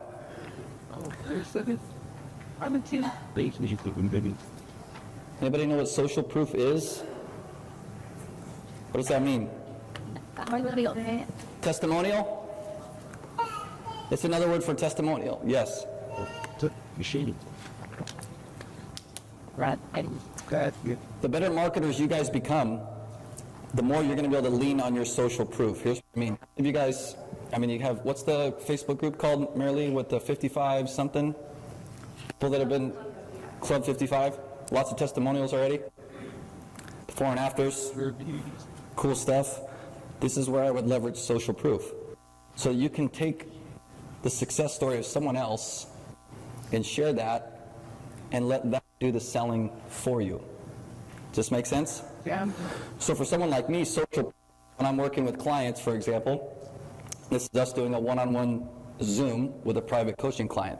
That would make a lot of people start to think, whoa, maybe he could help. Maybe I should reach out, see what's going on. Right? Social proof that I'm already helping other people do this specific thing. So if you were to take a few of those testimonials, I'm going to share with you guys in the coming weeks how we can leverage a lot of those in a smart way, not a spammy way. And we're going to start generating a lot of conversations for you guys with this new product. Everybody excited about that? A little bit? Okay. Most of you are good, though. You got enough customers? You got enough volume? No? Anybody else want more volume? Okay, cool. 3 or 4 people. This is cool. I'm giving you guys some grace. I understand. This is like 4 hours long today, so I understand. It's all good. Okay? You can share your reels and your stories, of course. Now I'm going to go back here, and I want to share, I don't have a slide for this, but I want to share something really powerful for you. An actual post strategy for stories. This is for everybody, whether you're on Facebook or Instagram. Okay? You guys ready? So we're just going to talk about it. Sure. Write down in your notes, IPS. Today, you start with Okay? Underneath that, I want you to write an IPS sequence is 3 to 5 stories posted at once. An IPS sequence is 3 to 5 stories posted at once. Everybody got that? How many of you guys post your stories every day? A lot of days. You now have permission to not have to do that. I'm going to teach you how to post less in your stories, but generate 2 to 5, maybe 10 times more leads. Okay? So this is my own personal strategy. This is what we teach our folks. So for example, what's today? Thursday? Okay? When is your guys' audience online most? Mornings, evenings? Evenings? So you'll have to figure out when your audience is online most. You'll have to decide that. But for example, my audience is online most in the evenings. So here's my strategy. I want you to create your own based off of my framework. Deal? Okay? So Thursday night, for example, around 8:30 or 9 p.m., I know that that's when the majority of my audience is online. I will post an IPS sequence, which is what? 3 to 5 stories all posted at once. Everybody got that? Why would I do that? Why would I not just update my stories throughout the day and let them know what I'm eating and where I'm going? Why would I not do that? It's important that which can good for notifications. So for those who are posting stories now, how many of you have posted a story in the morning and then you posted another one in the afternoon and it got like half the amount of views? And then you posted another one in the evening and it got half of those views. So it's like your first story got 100 views, your second story got 50 views, your third story got 25 views, your fourth story got else off. That pisses me off. That pisses me off. I'm putting all this time and energy into adding to my stories and I got like 5 people looking at it. Is that beneficial of my time? Yeah. Why do you now think I suggest posting all 3 or all 4 or all 5 stories at once? The likelihood of my raving fans to go through all of my stories now increases like a gajillion %. Did I lose anybody? Plus, now you don't have to feel obligated to post to your stories throughout the day. Do you wait until they fall? Correct. Okay, so I'm going to post a sequence on Thursday night. Stories expire 24 hours later, correct? So Friday night at 9 p.m., those stories are done. I don't post anything Friday night. I wait, I let the system reset. I'll post another sequence on Saturday night. Those expire on Sunday night. I wait until Monday night to post another sequence. So, again, I'm not the best at math. I'm joking. But that's 4 sequences a week. Every other day. What site is to? I'll get there. Yeah. No, you're good. Does this make sense? Anybody confused on this? I want to make sure I clarify because most people are spending hours and hours and hours a week posting to their stories with minimal people seeing them. I want to help you spend less time posting to your stories but maximize visibility and results. Thank you. Cool. Quick question. What's some? Get. Does it matter if the content was be like this? Let's get to the content. Okay, so now back to the question, IPS, what the heck does IPS even stand for? The I stands for impact picture. Yeah, but this is so equivalent. And that's the one picture. You can put impact video if you'd like. I've tested it out. Pictures always do better for me, but if that's something you want to test out, that's fine. Okay? Now, when I say impact picture, what do you immediately think of? Don't look at my picture. That's a second. Okay? So I've tested a lot of different things. I've tested pictures of just myself, right? Going to the gym or whatever, golfing. I've tested pictures of me and one of my kids. I've tested pictures of me and all my kids. I've tested pictures of just scenic places like Dubai and Bora Bora and all that stuff. I've also tested pictures with just my wife and I. Of all those options, what do you think always performs best for me? It's one more. Kids? So it's a black eye. Look, Just me? I'm not scared of what? Yeah, what? You guys were treated other. You would think it would be family or with one of my kids, but it's not. It sounds cheap. It's the picture with my wife. So guess who takes more pictures with his wife? Right? So I don't know what that's going to be for you guys, but guess what I'm encouraging you to do? Every other day, try a different picture first in this sequence. So this, sorry. So to talk up. Question? How do you figure, so you're basing that and the stories that you do like that based off, what do you watch? Because they figure out that safety. They expire 24 hours later, so right before they expire, just take a quick peek and see how many views, correct? When you post, you say you take place here at what if mine's Tuesday morning. How do I judge that? By how many people actually look at my story? Correct. That time? Correct. Okay?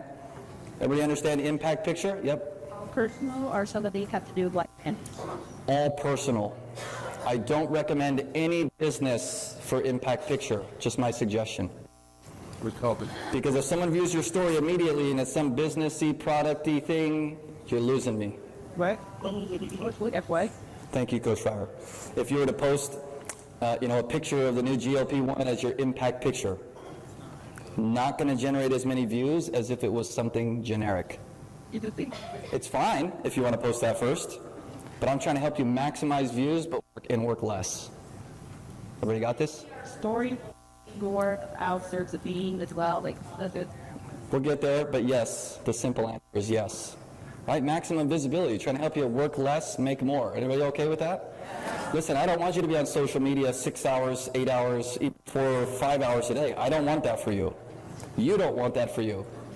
Right? Can you give me 30 minutes to an hour a day for the full-timers? Maybe an hour to 2 hours a day? 3? Sure. Okay? So impact picture. What types of pictures are you guys going to test? I'm just curious. Couples? Okay? My dog. Dog? That's a good one to test. Pets. Test it out. Again, everybody's going to be different. There's not one size fits all. Once. And every time it was. Question? Yeah, I think that's very well. Correct. The first of the 3, 4, or 5 that we're going to post, yes. And no, there's no way to just auto-upload them all at the same time. You have to post the first picture, and then get out of it, and then open up stories again, and then post the second picture, so you do have to do that manually. But we'll talk about that in a second. All right, let's get to the P. The punch pretty still that. Your door. I don't even remember.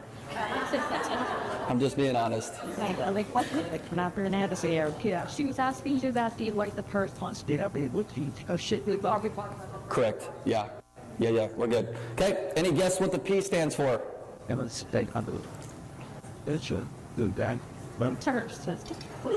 give you a hint. It's on the screen. A poll.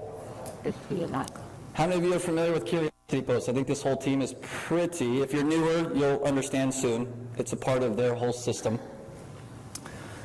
But think of the second story post now as a Curiosity Post with a poll. Make sense? So it's going to be 1 or 2 or 3 sentences of text, and then a poll box like the far left picture right there. Question? Does it matter You bring or should they run? Sales against it. But Some do. The question box, for example, does not. The poll does. it do Yes. Okay. So think of let's make one together. Should we make one together? Like, what the heck should we post here? Okay. You're doing it again. Huh? Let me do it again. What are we doing in Kansas? You're not in Kansas. We're not in Kansas anymore. Oh, Missouri or Kansas? We're in Kansas. Right. Okay. Okay. So let's simplify this. Okay. So we're going to maximize visibility with what? The impact picture. Very next slide is going to be something for us to generate leads, conversations for our product or business. Are we on the same page now? Yes. We're going to maximize visibility with the first picture. The second one, we're slam dunking them right now, getting the folks interested to raise their hand. We're on the same page? Okay. So how can we create some curiosity? What's one of the GLP-1 success stories? Shauna. Shauna? She's like, you gotta pick me, really? Make it down, you can everyone. She's a legend, by the way. She's awesome. Okay. Should we use Shauna? Should we use someone else? What do you think? Should we? Okay. So let's talk time frame. So when did you start The Secret? 6 weeks. 6 weeks. Okay. So share with me if you're okay with it. 6 weeks ago, how are you feeling? How are you feeling? What were you thinking before this product came and started using it? I was feeling like I felt really good, but I still struggled with my weight and my confidence. Okay. She said, felt good, but I struggled with my weight and my confidence. And she also gave me a reference of 6 weeks. This is critical. So now I want to help you guys create what I would write in the text in my stories with something like this, whether you're Shauna or not. You guys ready? You can write this down if you want. I'm just going to give it to you. Okay? I would say something like this. Just 6 weeks ago, my friend was frustrated. And what was your word, Shauna? Lacked confidence And struggled with her weight. go.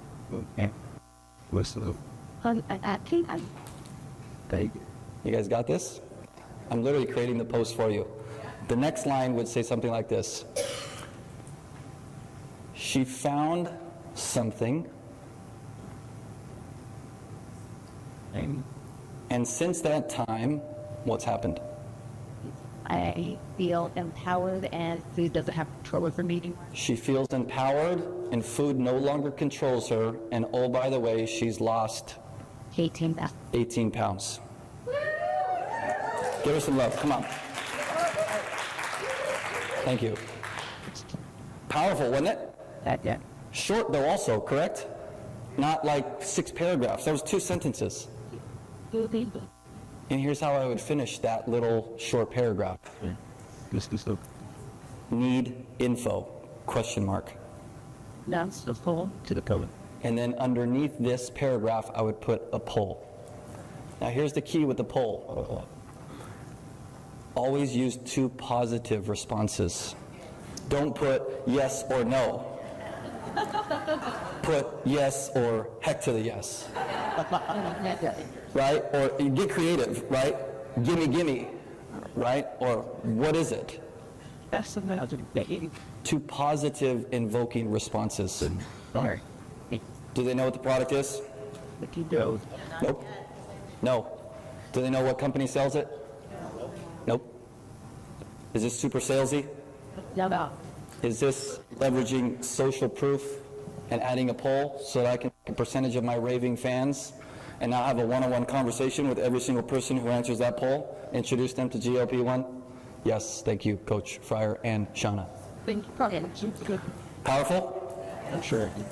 Now, think about the sequence concept. 4 times a week doing something similar. 4 times a week in your stories. Not everybody views your stories, but your raving fans do.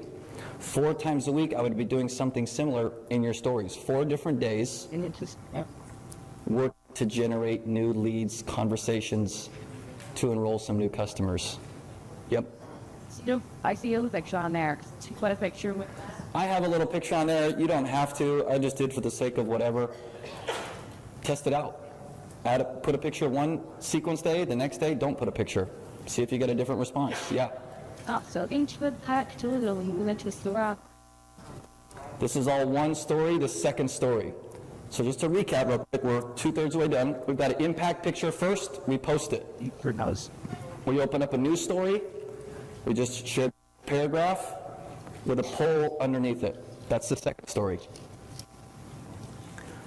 Now to the third story. What do you think the S stands for? Say that. It's not stories. Good guess, though. The S stands for social proof. So now here's what you do. You created a little curiosity, didn't you? In the very next story post, something simple with Shauna's permission of like a before and after. Neither guys. The social proof, yes, the social proof is going to validate the previous story. So Yes, the previous one was just text with the pork. correct, And then the next one, right after that, is the picture shot. correct. What you were talking about in the previous story, Those should relate to each other. 100%. And with the amount of testimonials, you know, maybe you have your own testimonial, maybe the GLP one is not something you're going to use personally. Maybe you have some teammates or obviously a Facebook group full of testimonials that you can leverage with their permission. In this Facebook group, you'll probably have permission. But with the 55 folks that are already doing this, do you understand what I just helped you do? You have 55 days worth of IPS sequences, stories, content that you can pull testimonials from already in your group, and you guys haven't even launched a dang product yet. Okay, let's see. Can take these two. Thank you, Coach Fryer. Yes. Okay, yeah. Let's do that. So, impact picture, curiosity and poll, social proof. Anything you do after this, if you're someone who is used to posting to your stories daily and you want to post other things, family, walking the dog, going to the water park, whatever it is you want to do, go for it. But it has to come after the IPS sequence. Because now views don't really matter as much. Everybody understand? Okay? There one other question? Yes. And it's gonna, I like a spirit where they prepare your story seeing this at. Is it okay? So you do the sanitation, pretty stuff about you. Oh, it's the thing too, what you just said. Correct. So, great question. Does it always have to be GLP-1 for the poll social proof? No. I mean, since we're in the season right now, if you guys launching this, I think that would be That's super. the best use of your time. But there's several people in here who have your guys' collagen. Who loves the collagen, has an amazing story with the collagen. You could incorporate a collagen curiosity in there. Who loves the Axio? Right? Dan, right? We could go down the line. Okay? It doesn't always have to be this, but I think it's the most buzzworthy topic. Right. And I would be full court press if I was you. Yes. So let's say if you're doing this, every other day, so 4 times a week. So you're obviously not going to do you and your wife picture every single time. I am. I am. Yeah, I got Rolodex. So the question was, since you're doing this sequence 4 times a week, are you using like the same picture of you and your wife? No, but they're all pictures of my wife and I. Yes. Different pictures. Yes. Right, but that's after testing. Right. That's after testing of dozens of different things. That's just what I've figured out that works the best, for sure. Okay? All right, let's keep going. How are we doing on time? 6:16. All right, let's go. So this is self-explanatory. You can take a picture real quick, and then I'm going to change the slide. Commenting and interacting, of course. How many of you want people to comment, interact on your content? Well, I'm a big believer, if you want to receive, you got to first give, right? I'm also not a fan, though, of you spending hours and hours and hours of commenting on other people's stuff. So here's a quick tip. You ready? Again, with intent. One of those next times you open up Facebook, you ask yourself, what is my intent with logging on right now? Set a timer. 5 minutes, 6 minutes, 7 minutes. My intent right now is to go comment on as many posts as I can, whether it's in the group, on my friends' news feeds, whatever, just to interact and engage. Timer goes off, I'm done. See, right. Easy peasy? Enough. Notice how I didn't say casually log onto Instagram, watch a couple of reels, drop a heart emoji comment, watch 40 more reels. Next thing you know, you've missed lunch break. Okay, all right. We're on the same page? Okay.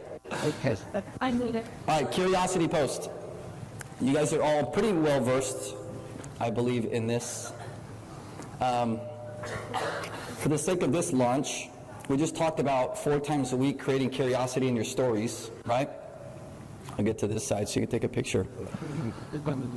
I would, if I was in your guys' shoes, 2 to 3 times per week on my public wall on Facebook, for example, I'd be creating curiosity type posts, especially during this higher volume season, new product, something like that. Again, it's not spammy, it's not salesy, it's curiosity driven.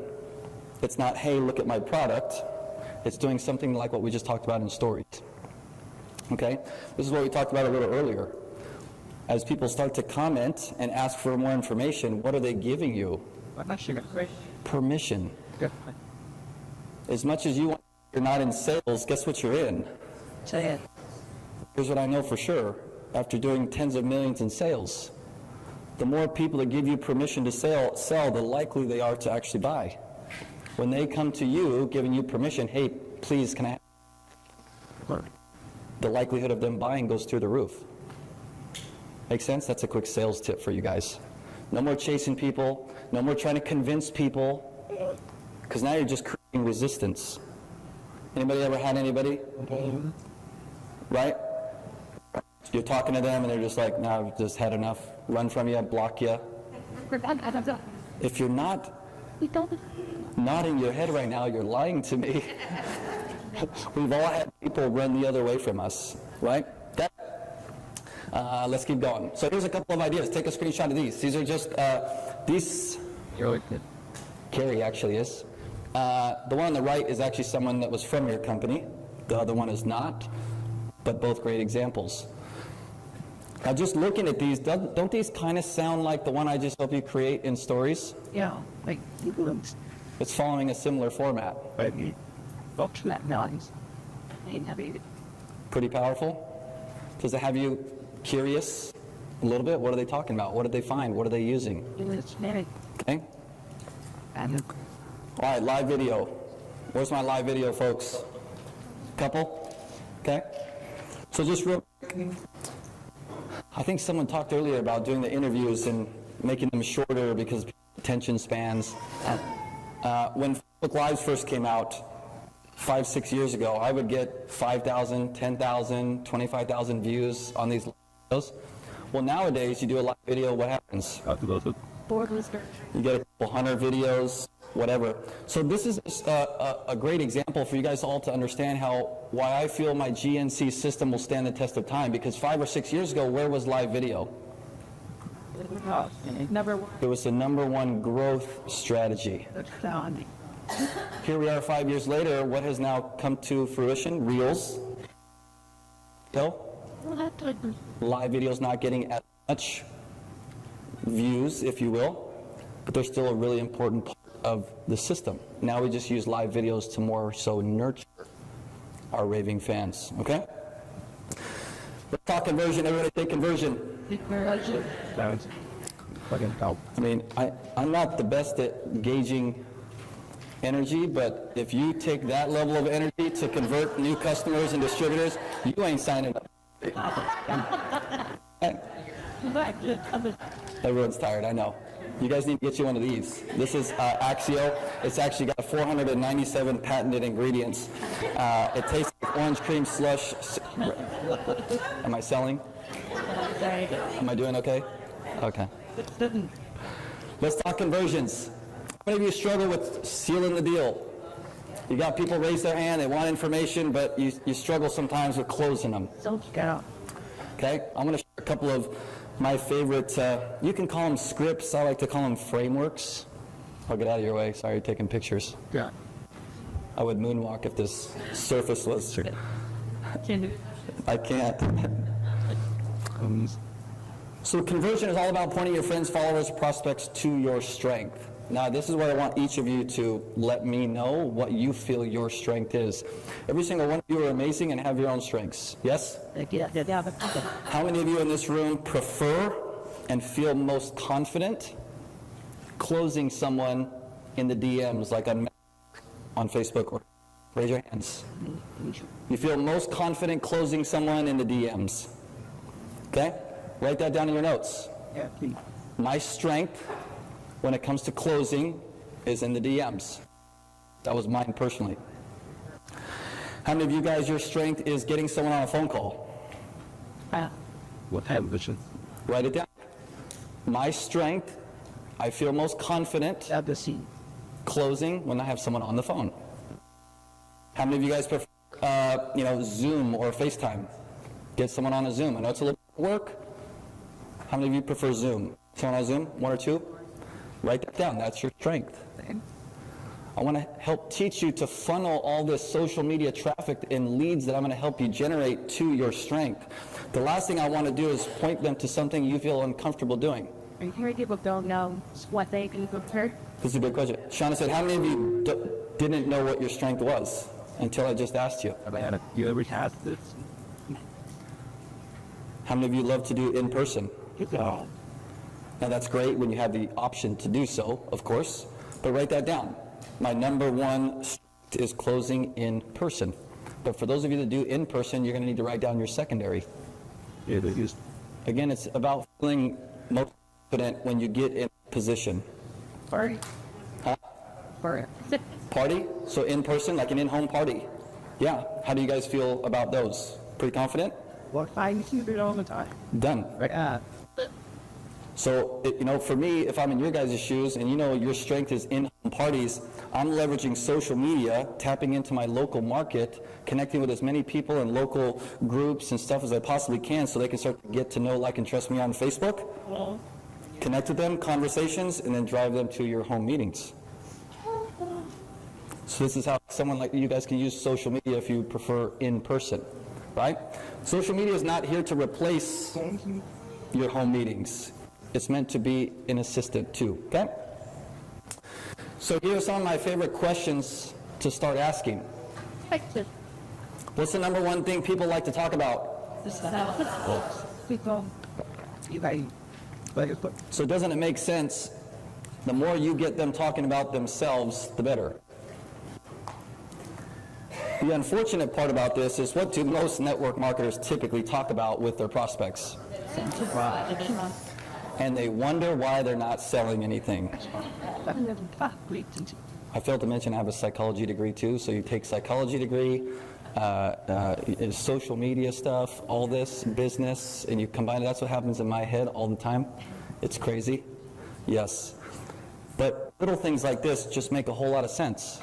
A lot of you are going to be able to leave here today and you're going to be like, son of a gun. I've ran off dozens of people because I freaking talk too much. And a lot of you are nodding your head right now. Yes, No idea. How are you going to get to the next rank? How are you going to get to the next level? Shut your mouth. Right? Because why? What do people love to talk about? Themselves. So now you have to understand that your prospect wants to talk about themselves. So how can you ask better questions so that they can do that? Because in that process, they're going to start to tell you what? Their pains, their struggles, their obstacles, why they're pissed off at the world, whatever. And then guess what you're going to do? Give them a solution. Listen. Well, Write this down. I'm not going to listen with the intent to reply. I'm going to listen with the intent to actually listen. Because I care. I don't want to just sell you a product. Okay? So one of my favorite phrases is, tell me more. So if you're sitting there talking to either a friend or maybe someone you don't even know on social media you just came across, tell me more about your family and where you live. Tell me more about what you do for work. Tell me more about the hunting trip I saw you posted about last week on Facebook. Tell me more. You see how that kind of tees it up for them to share? I saw your post last week on Facebook. Tell me more about, why you're so pissed off at your employer. You know what I'm saying? Tell me more. Tell me more. And then here's my favorite 3 questions to take someone from interested to actually closing them. Question number 1, what are you currently taking to help you with XYZ? So someone reaches out to you, let's create a scenario here. IPS sequence, you just did a curiosity poll in your stories. One of them commented yes. You're going to jump in there, right? You're going to say, hey, Erica, thanks so much for interacting on my last poll. It sounds like maybe I can be of some assistance, with it for you. I have just a couple of quick questions. You cool with that? She's going to say, sure. I'm going to ask her first, what are you currently using right now to help you lose weight? What's she going to tell me? She's going to give me the name of whatever she's using, correct? Okay? So now I know what? I know what she's using. Second question. I'm just curious, what seems to be the biggest challenge you're facing with that particular thing? Thanks.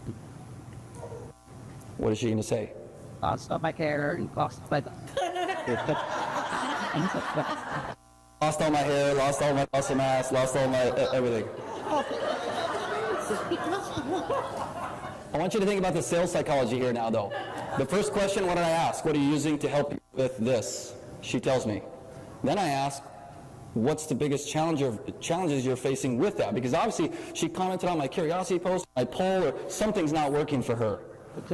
So now I just teed it up and let her vent to me why it's not working. Did anybody catch what I just did? I just kept So now she's going to tell me what? our issues. All the issues. Okay? You kept to.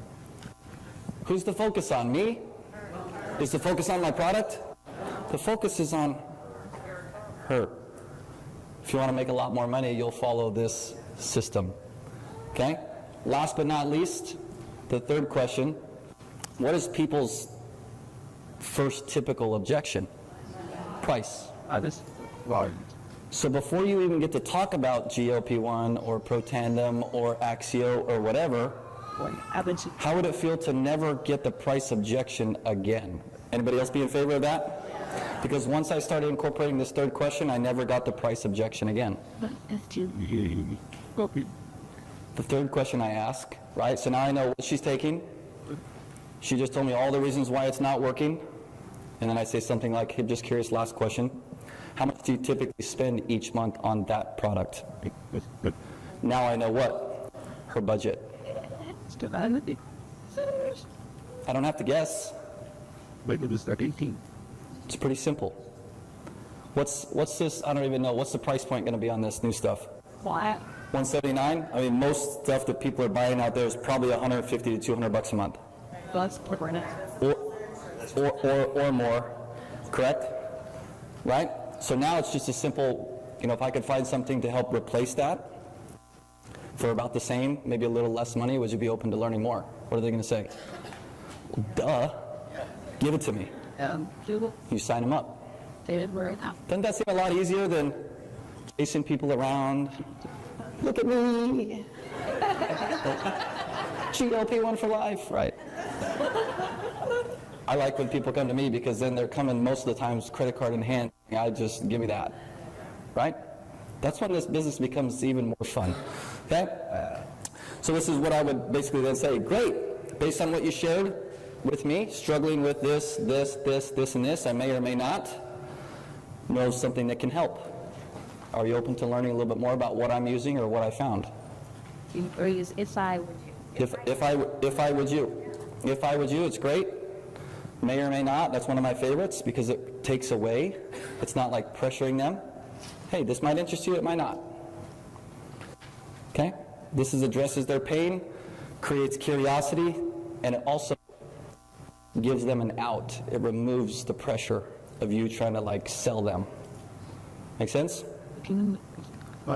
Helpful? That's a great spirit. So the GNC formula, in my opinion, is your ticket to freedom. I know this is a lot of information today. How many pages of notes we got? I'm just curious. That confidence. Can we shout them out? Written. Well, then you're expecting something for that. And 7, 10?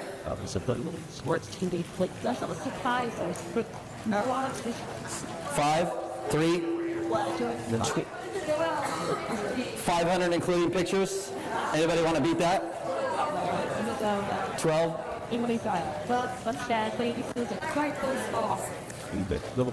12, and she writes really small. I like it.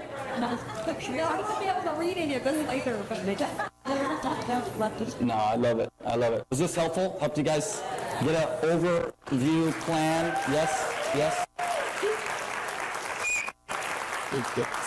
On a scale of 1 to 10, how helpful was this? 10? Really? That's all you got for me is 10? I couldn't even get an 11 and a half, maybe? 12? We got 120. Going once? Yeah. Going twice? Cool. My next thought is, do I have your guys' permission for us to work together for the next 4 weeks once you get home? Here's what we put together. I'm going to share this real quick. Originally, I wanted to do 4 additional trainings, guys, as soon as you get home. But then I got to thinking yesterday, I'm like, that's a terrible idea. People for 4 hours, and now they got to listen to more of me? 4 more hours? They just But I want your results. I don't think you need more training now. And so what we put together is for the next 4 weeks, I want to do workshop style. Oh, sweet. To where I can help each of you create curiosity.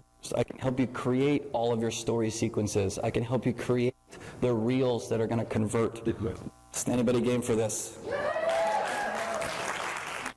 Need more training?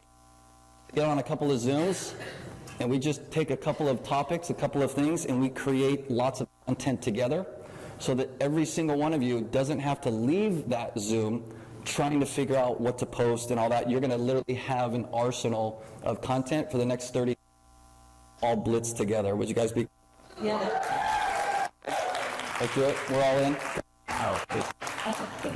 So here's what we put together.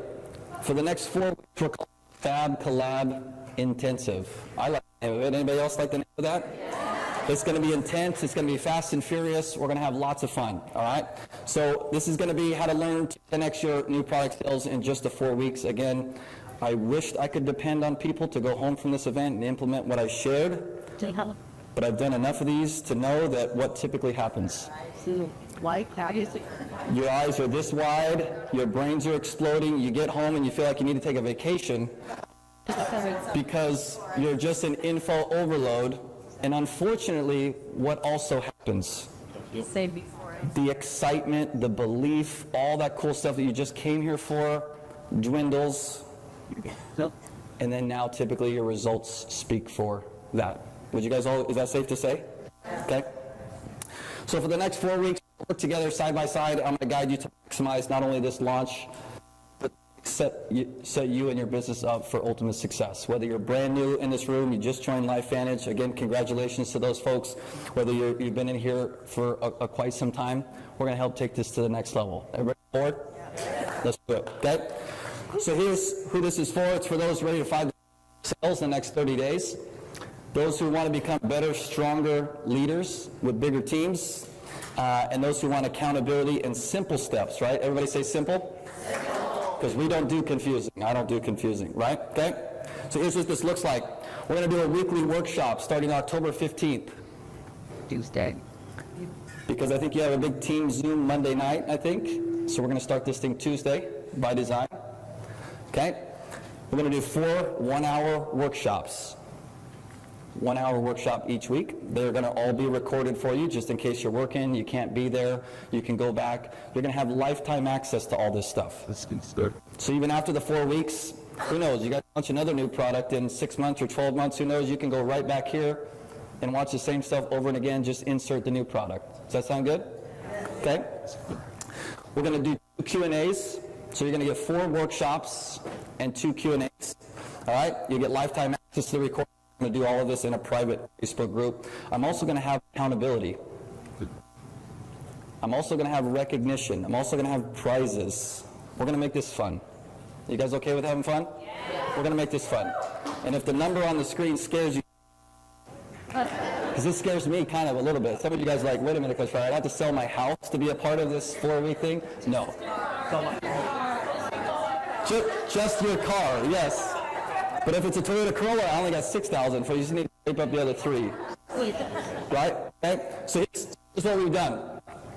Typically, I do these, your leaders know I do these all the time for teams and companies across the world. They're typically anywhere from $497 to $997 because I love you guys so much. This is the second time I've been fortunate enough to come serve you guys. You can see the number. It is what it is. It's going to be $197 for the entire 4 weeks. Or, I know, you're launching a product tomorrow, right? You want to make sure you can buy product too. I have a weekly payment plan option of $50. Yes.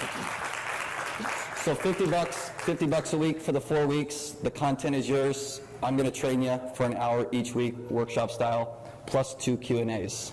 Sound worth it? Love it. Cash okay? Sure, why not? Cash is okay. So here's the link, okay?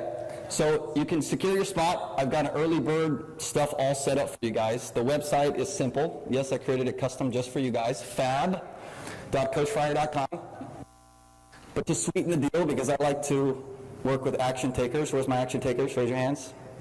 For those who grab their ticket tonight before midnight, I'm going to put all your names in a drawing, and it's fun, but I'm going to do a couple of private audits for a couple of folks who get in before tonight. I'll randomly choose your name out of a hat. We'll share it in the Facebook group and do a complete audit for you guys on your socials. Okay? Sound good? Yeah. That's typically like $5,000, by the way, just to throw that out there.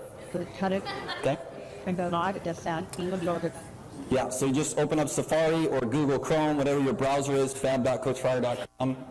Grab your tickets, raise your hand, yell the word impact once you guys are in. I'm done. I'd like to stick around, obviously, and hang out with some, yes? One more thing. Sure. Also sent to anybody who's not here that I'm going to use and sign up with. Correct.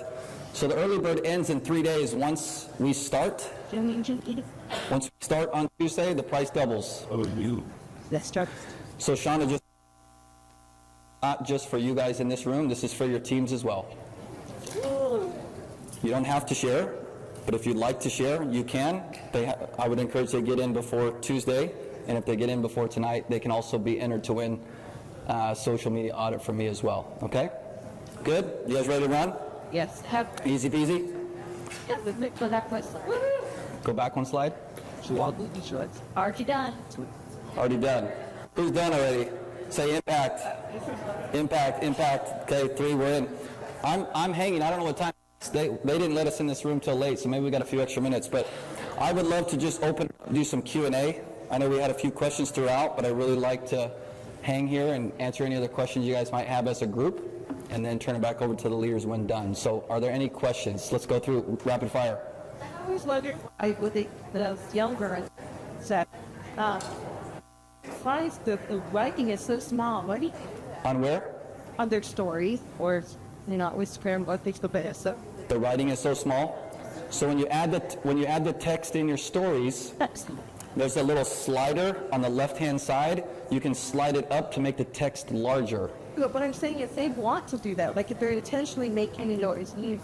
So that's just another marketing strategy, because if their text is a lot smaller in the story, here's a few that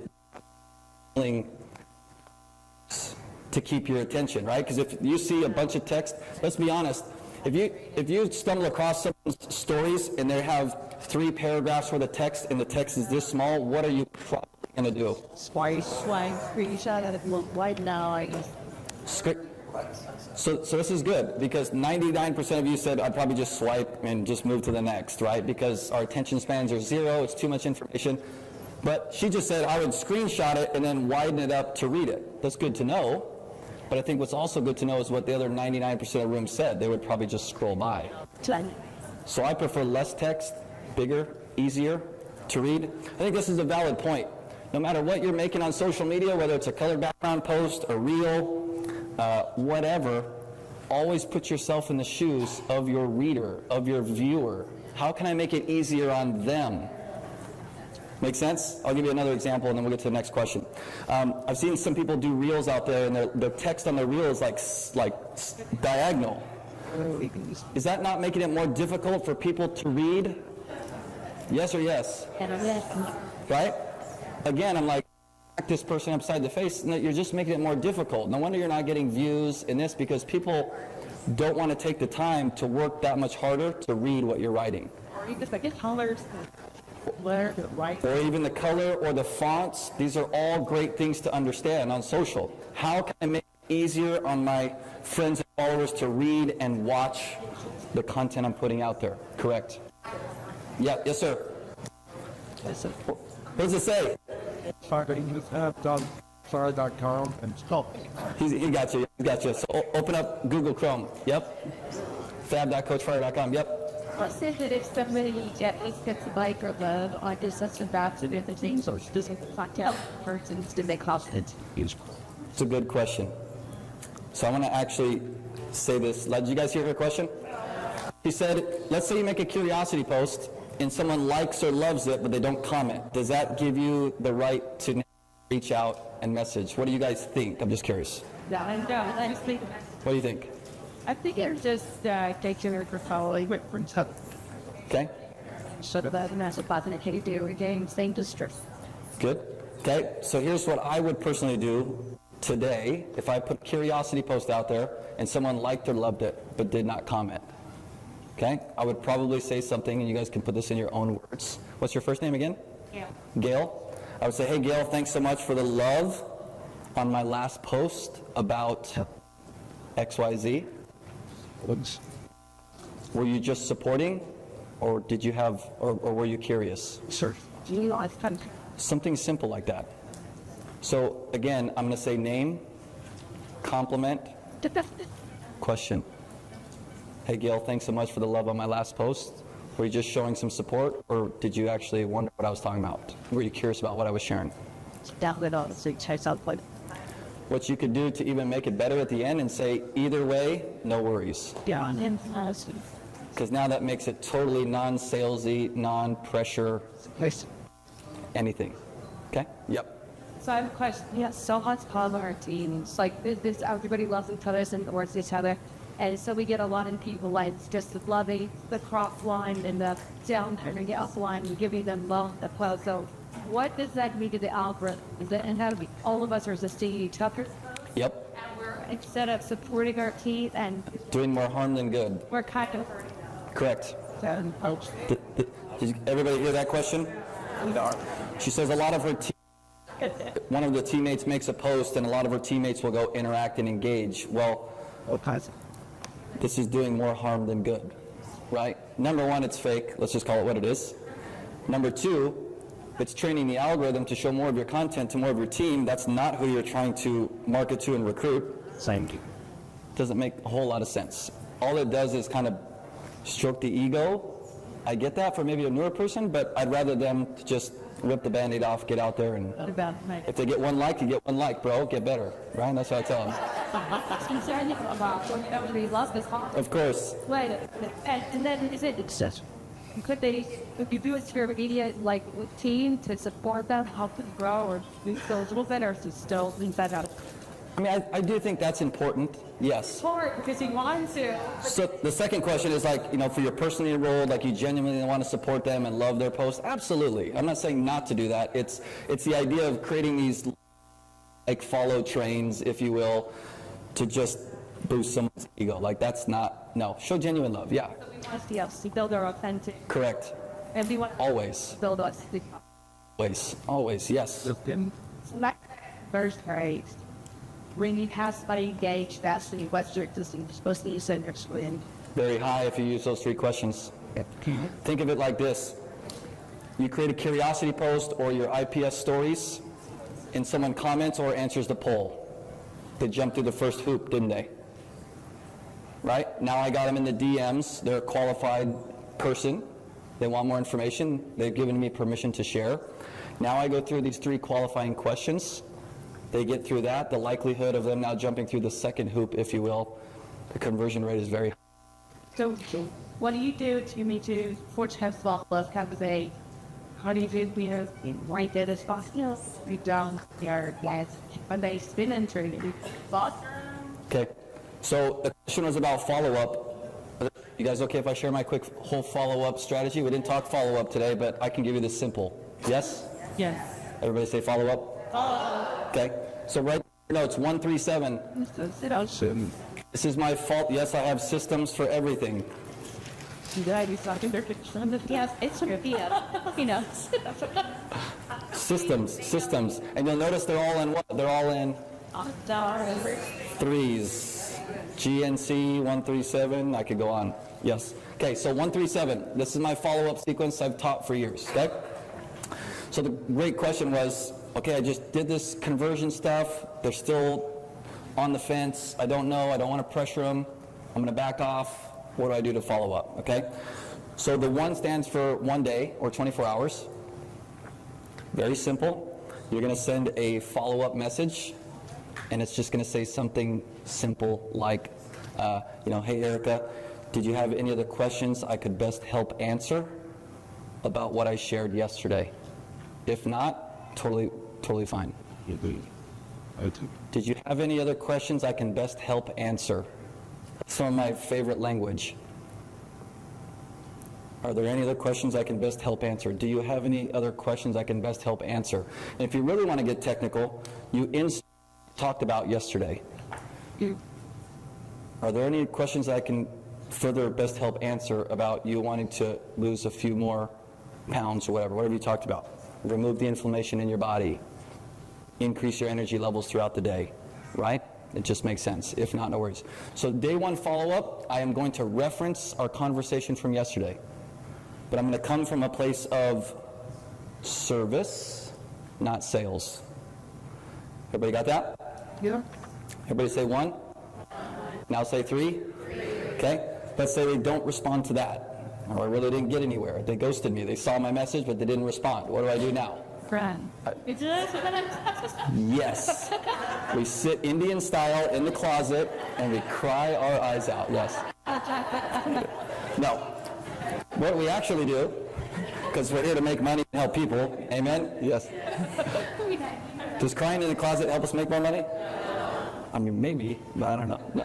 So 3, okay, so 3 days later, we're going to message them again. Again, this is if they didn't respond, they saw our message, whatever.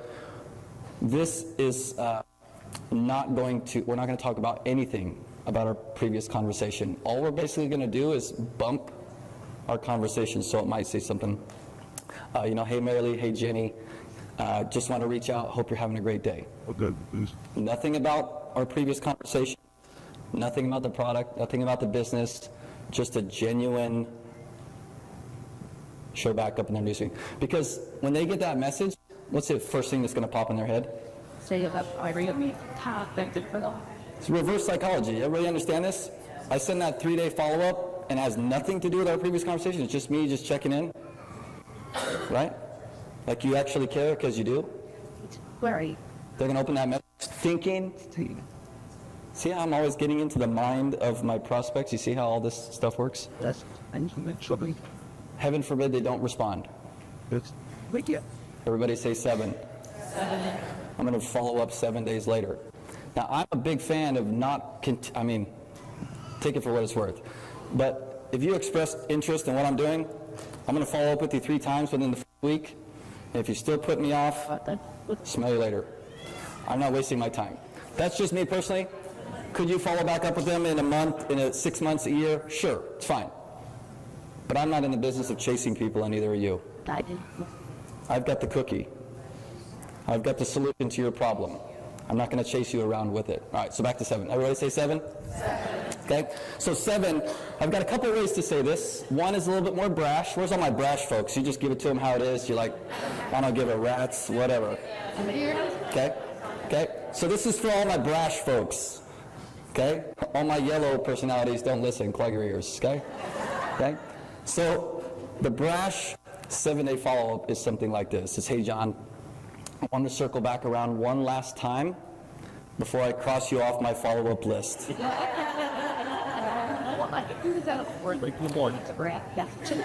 Are you still looking to find a solution to insert blank? Or did you find something already? I don't want any more of either of our time. Here's one other thing you can say yes. My favorite line of part of that is, I want to be mindful of your time. I say this a lot. Some of my clients in here, you guys are like, you use that on me, coach. Yeah. Right? I want to be mindful of your time, but what I'm actually saying is stop wasting my time. That's the thing, right? And I'll be back to Yeah. I want to be mindful of your time. Yeah. The whole thing or just that part? What was like? The one before that? Hey, John, wanted to circle back around one last time before I cross you off my follow-up list. Why is this so powerful, first of all? Because nobody wants to be crossed off a list. Right? It's like you're writing something off. They're like, no. Now, this won't happen in all cases, but I like to create urgency. You know what they say, you know what, or get off the pot, or you know how that line goes, right? Like, let's go, okay? So that's the next way. Now, where's all my yellows and nurturing and, Coach Fry, that's a little brash. I don't see myself saying that. Jenny, I saw you raising your hand. You're like, I'm brash. I'm going to tell you how it is. Listen, get in. Get the link. You got 5 seconds. Right? But they get in. Yes. Okay? So here's the softer approach. Okay? Whose name? Linda, right? Hey, Linda. Want to check on you one last time. On a scale of 1 to 10, 1 being not interested whatsoever, or 10, I'm still pretty interested. Where are you at as far as what we discussed a few days ago? 20. Done. Here's the link. Sign up. No, I'm just kidding. That's softer, isn't it? Okay, so what's the difference? What's the person out? A lot of urgency, kind of in your face, but still gives them an out. The other one is just using a simple, on a scale of 1 to 10. That's a lot less brash, threat me. And to just isn't that into the port of headline, how you I should might not need until that is. Say it. Correct. Yeah, she made a great point. Whether you're brash or not brash, also keep in mind who you're talking to. Yeah. Are you talking to someone you went to high school with 20 years ago? They're just straightforward, tell you how it is. Maybe the brash would work better with their personality. Right. So understanding who you're talking to is a great point. Is that helpful, everybody? If they don't respond to the 7-day message, guess what we do? Write it down. No, I'm just kidding. Okay. Question. Oh, no, I can't hear. Okay. How do you best track your follow-ups? Good question. How do you best track your follow-ups? What do you guys currently use now? I'm just curious. What do you guys do? Write them down? Pen and paper? Pen and paper? Okay, so I've always told our folks this. There's 3 different ways to do this. In your house. And you have to do what works best for you, right? Okay, so number 1 is good old-fashioned pen and paper. How many of you guys are pen and paper? Don't change it. If that's what you do, that's what you know, that's your style, I want to change that. Second is, where's all my tech nerds? Like a Google spreadsheet. It's so dumb.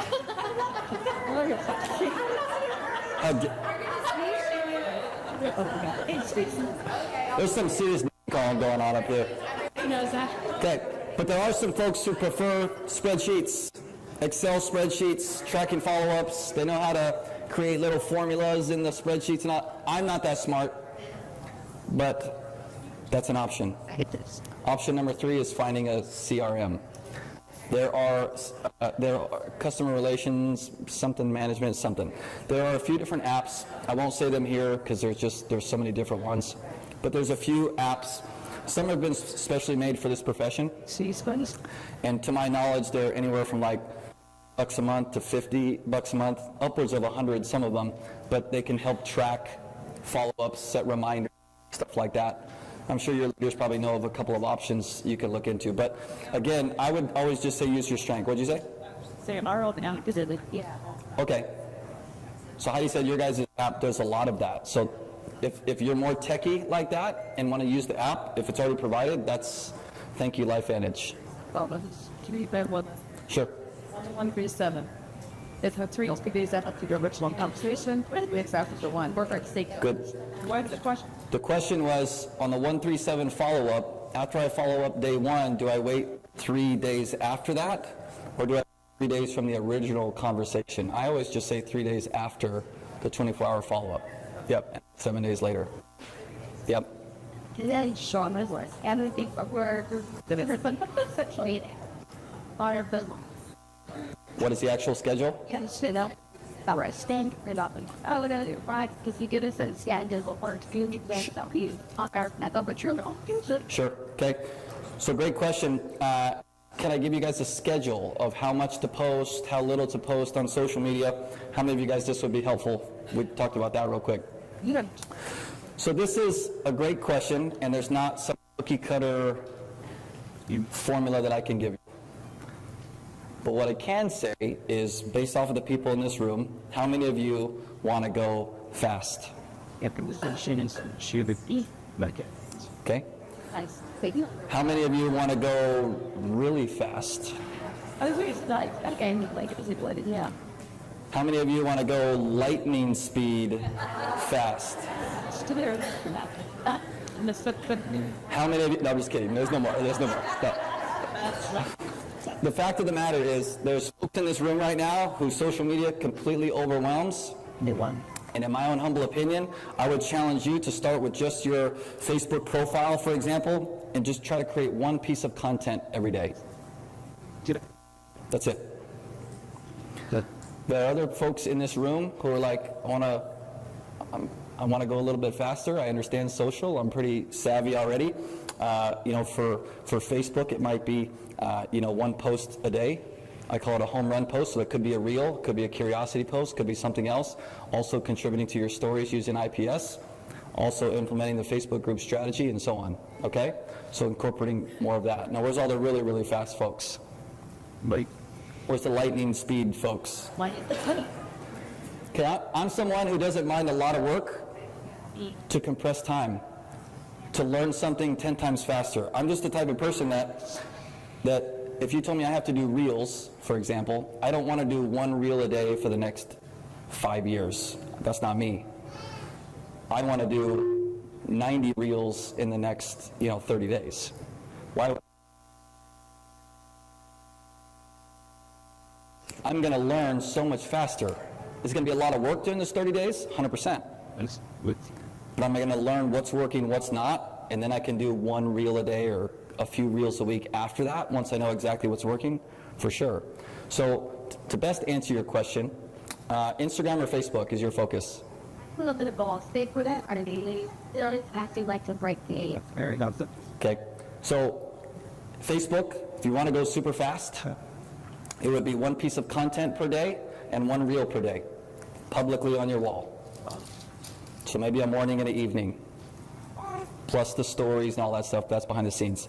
For my Instagram folks, I just did a 30-day Reels Blitz, literally just finished today with another big group, and I challenged them to do 2 reels per day for 30 days. So they created 60 reels in 30 days, and now I was able to now just help them gather all the data, what worked, what didn't, what performed, what did your audience resonate with, and now they're going to do 1 reel a day for consistency. Reel on Instagram. One is a video for and that also what's I'm going to do that one. We'll get into that in the workshop. Yeah, because again, 2 different audiences. We want to make sure we're hitting the right audience. Okay, is that helpful for everyone? Posting strategy. It determines on. Again, everyone's in a different season of life. There might be some folks in here right now, like life is just crazy right now. It's ridiculous. You're getting like 2 hours of sleep a night, and you're like, the thought of posting 2 or 3 times a day is absurd. And it is. But then there are those of you who are like, my schedule is clear, I've got some time, I want to run for the next 30 days. And you can do something like that. Again, so there's not one cookie cutter size fits all. I want you to do what's best for you, but also challenge yourself.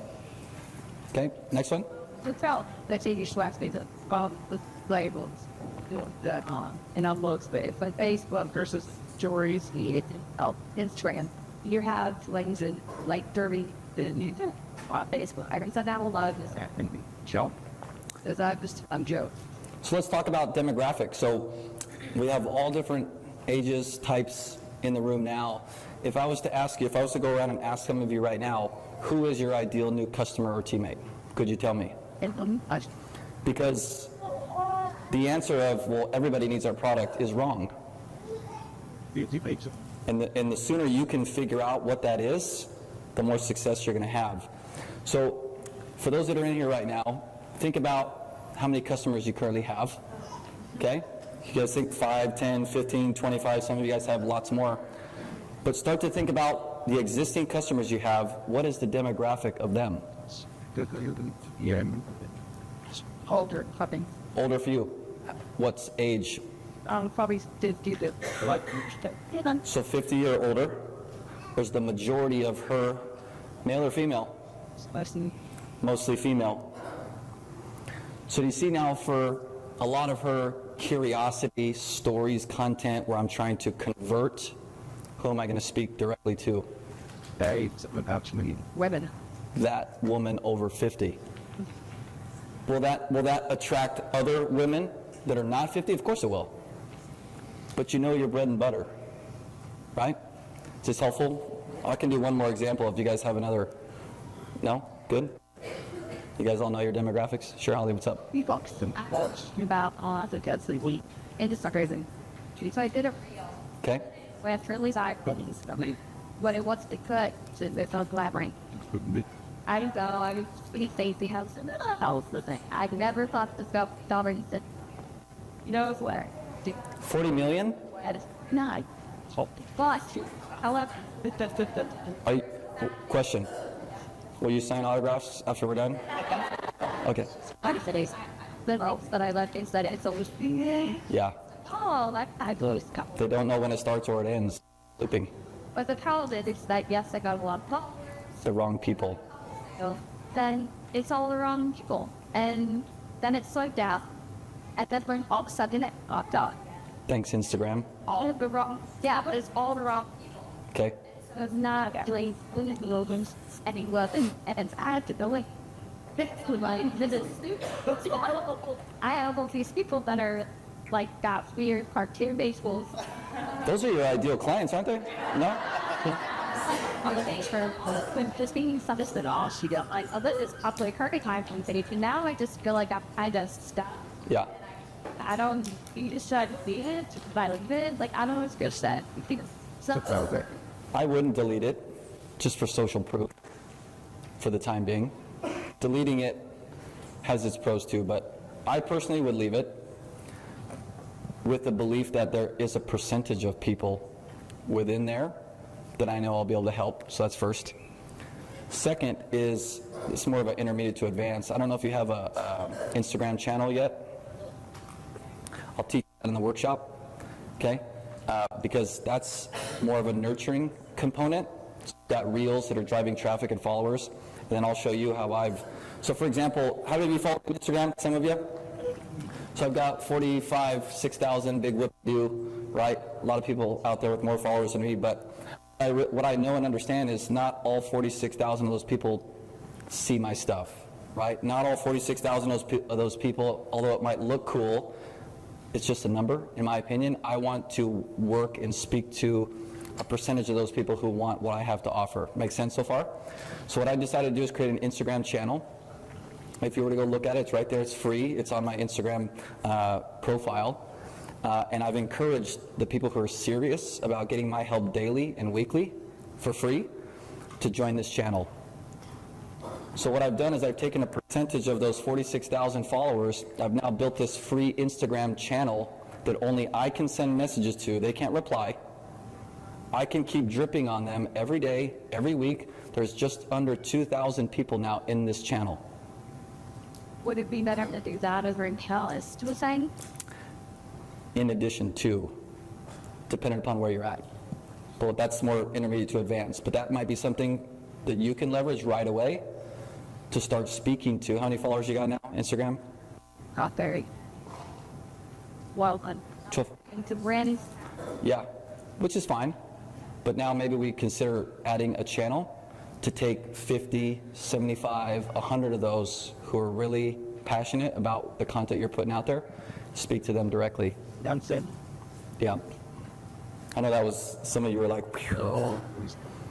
Other questions? We good? We out of time? What do we got? Everybody's yawning. Everybody on 3 say thank you to your leaders. 1, 2, 3.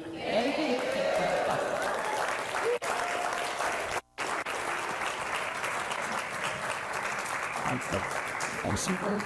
And that's awesome. Thanks, guys. You know, just so that Quincy. Still back in wow. That's What's up? Right here, Jenny. Oh, okay. No, I was bringing it away from the speaker. Thank you. Yeah, Jenny's gonna sing for everybody now. No, please no. You guys, how amazing was that? Thank you, Brian. Also, you guys just know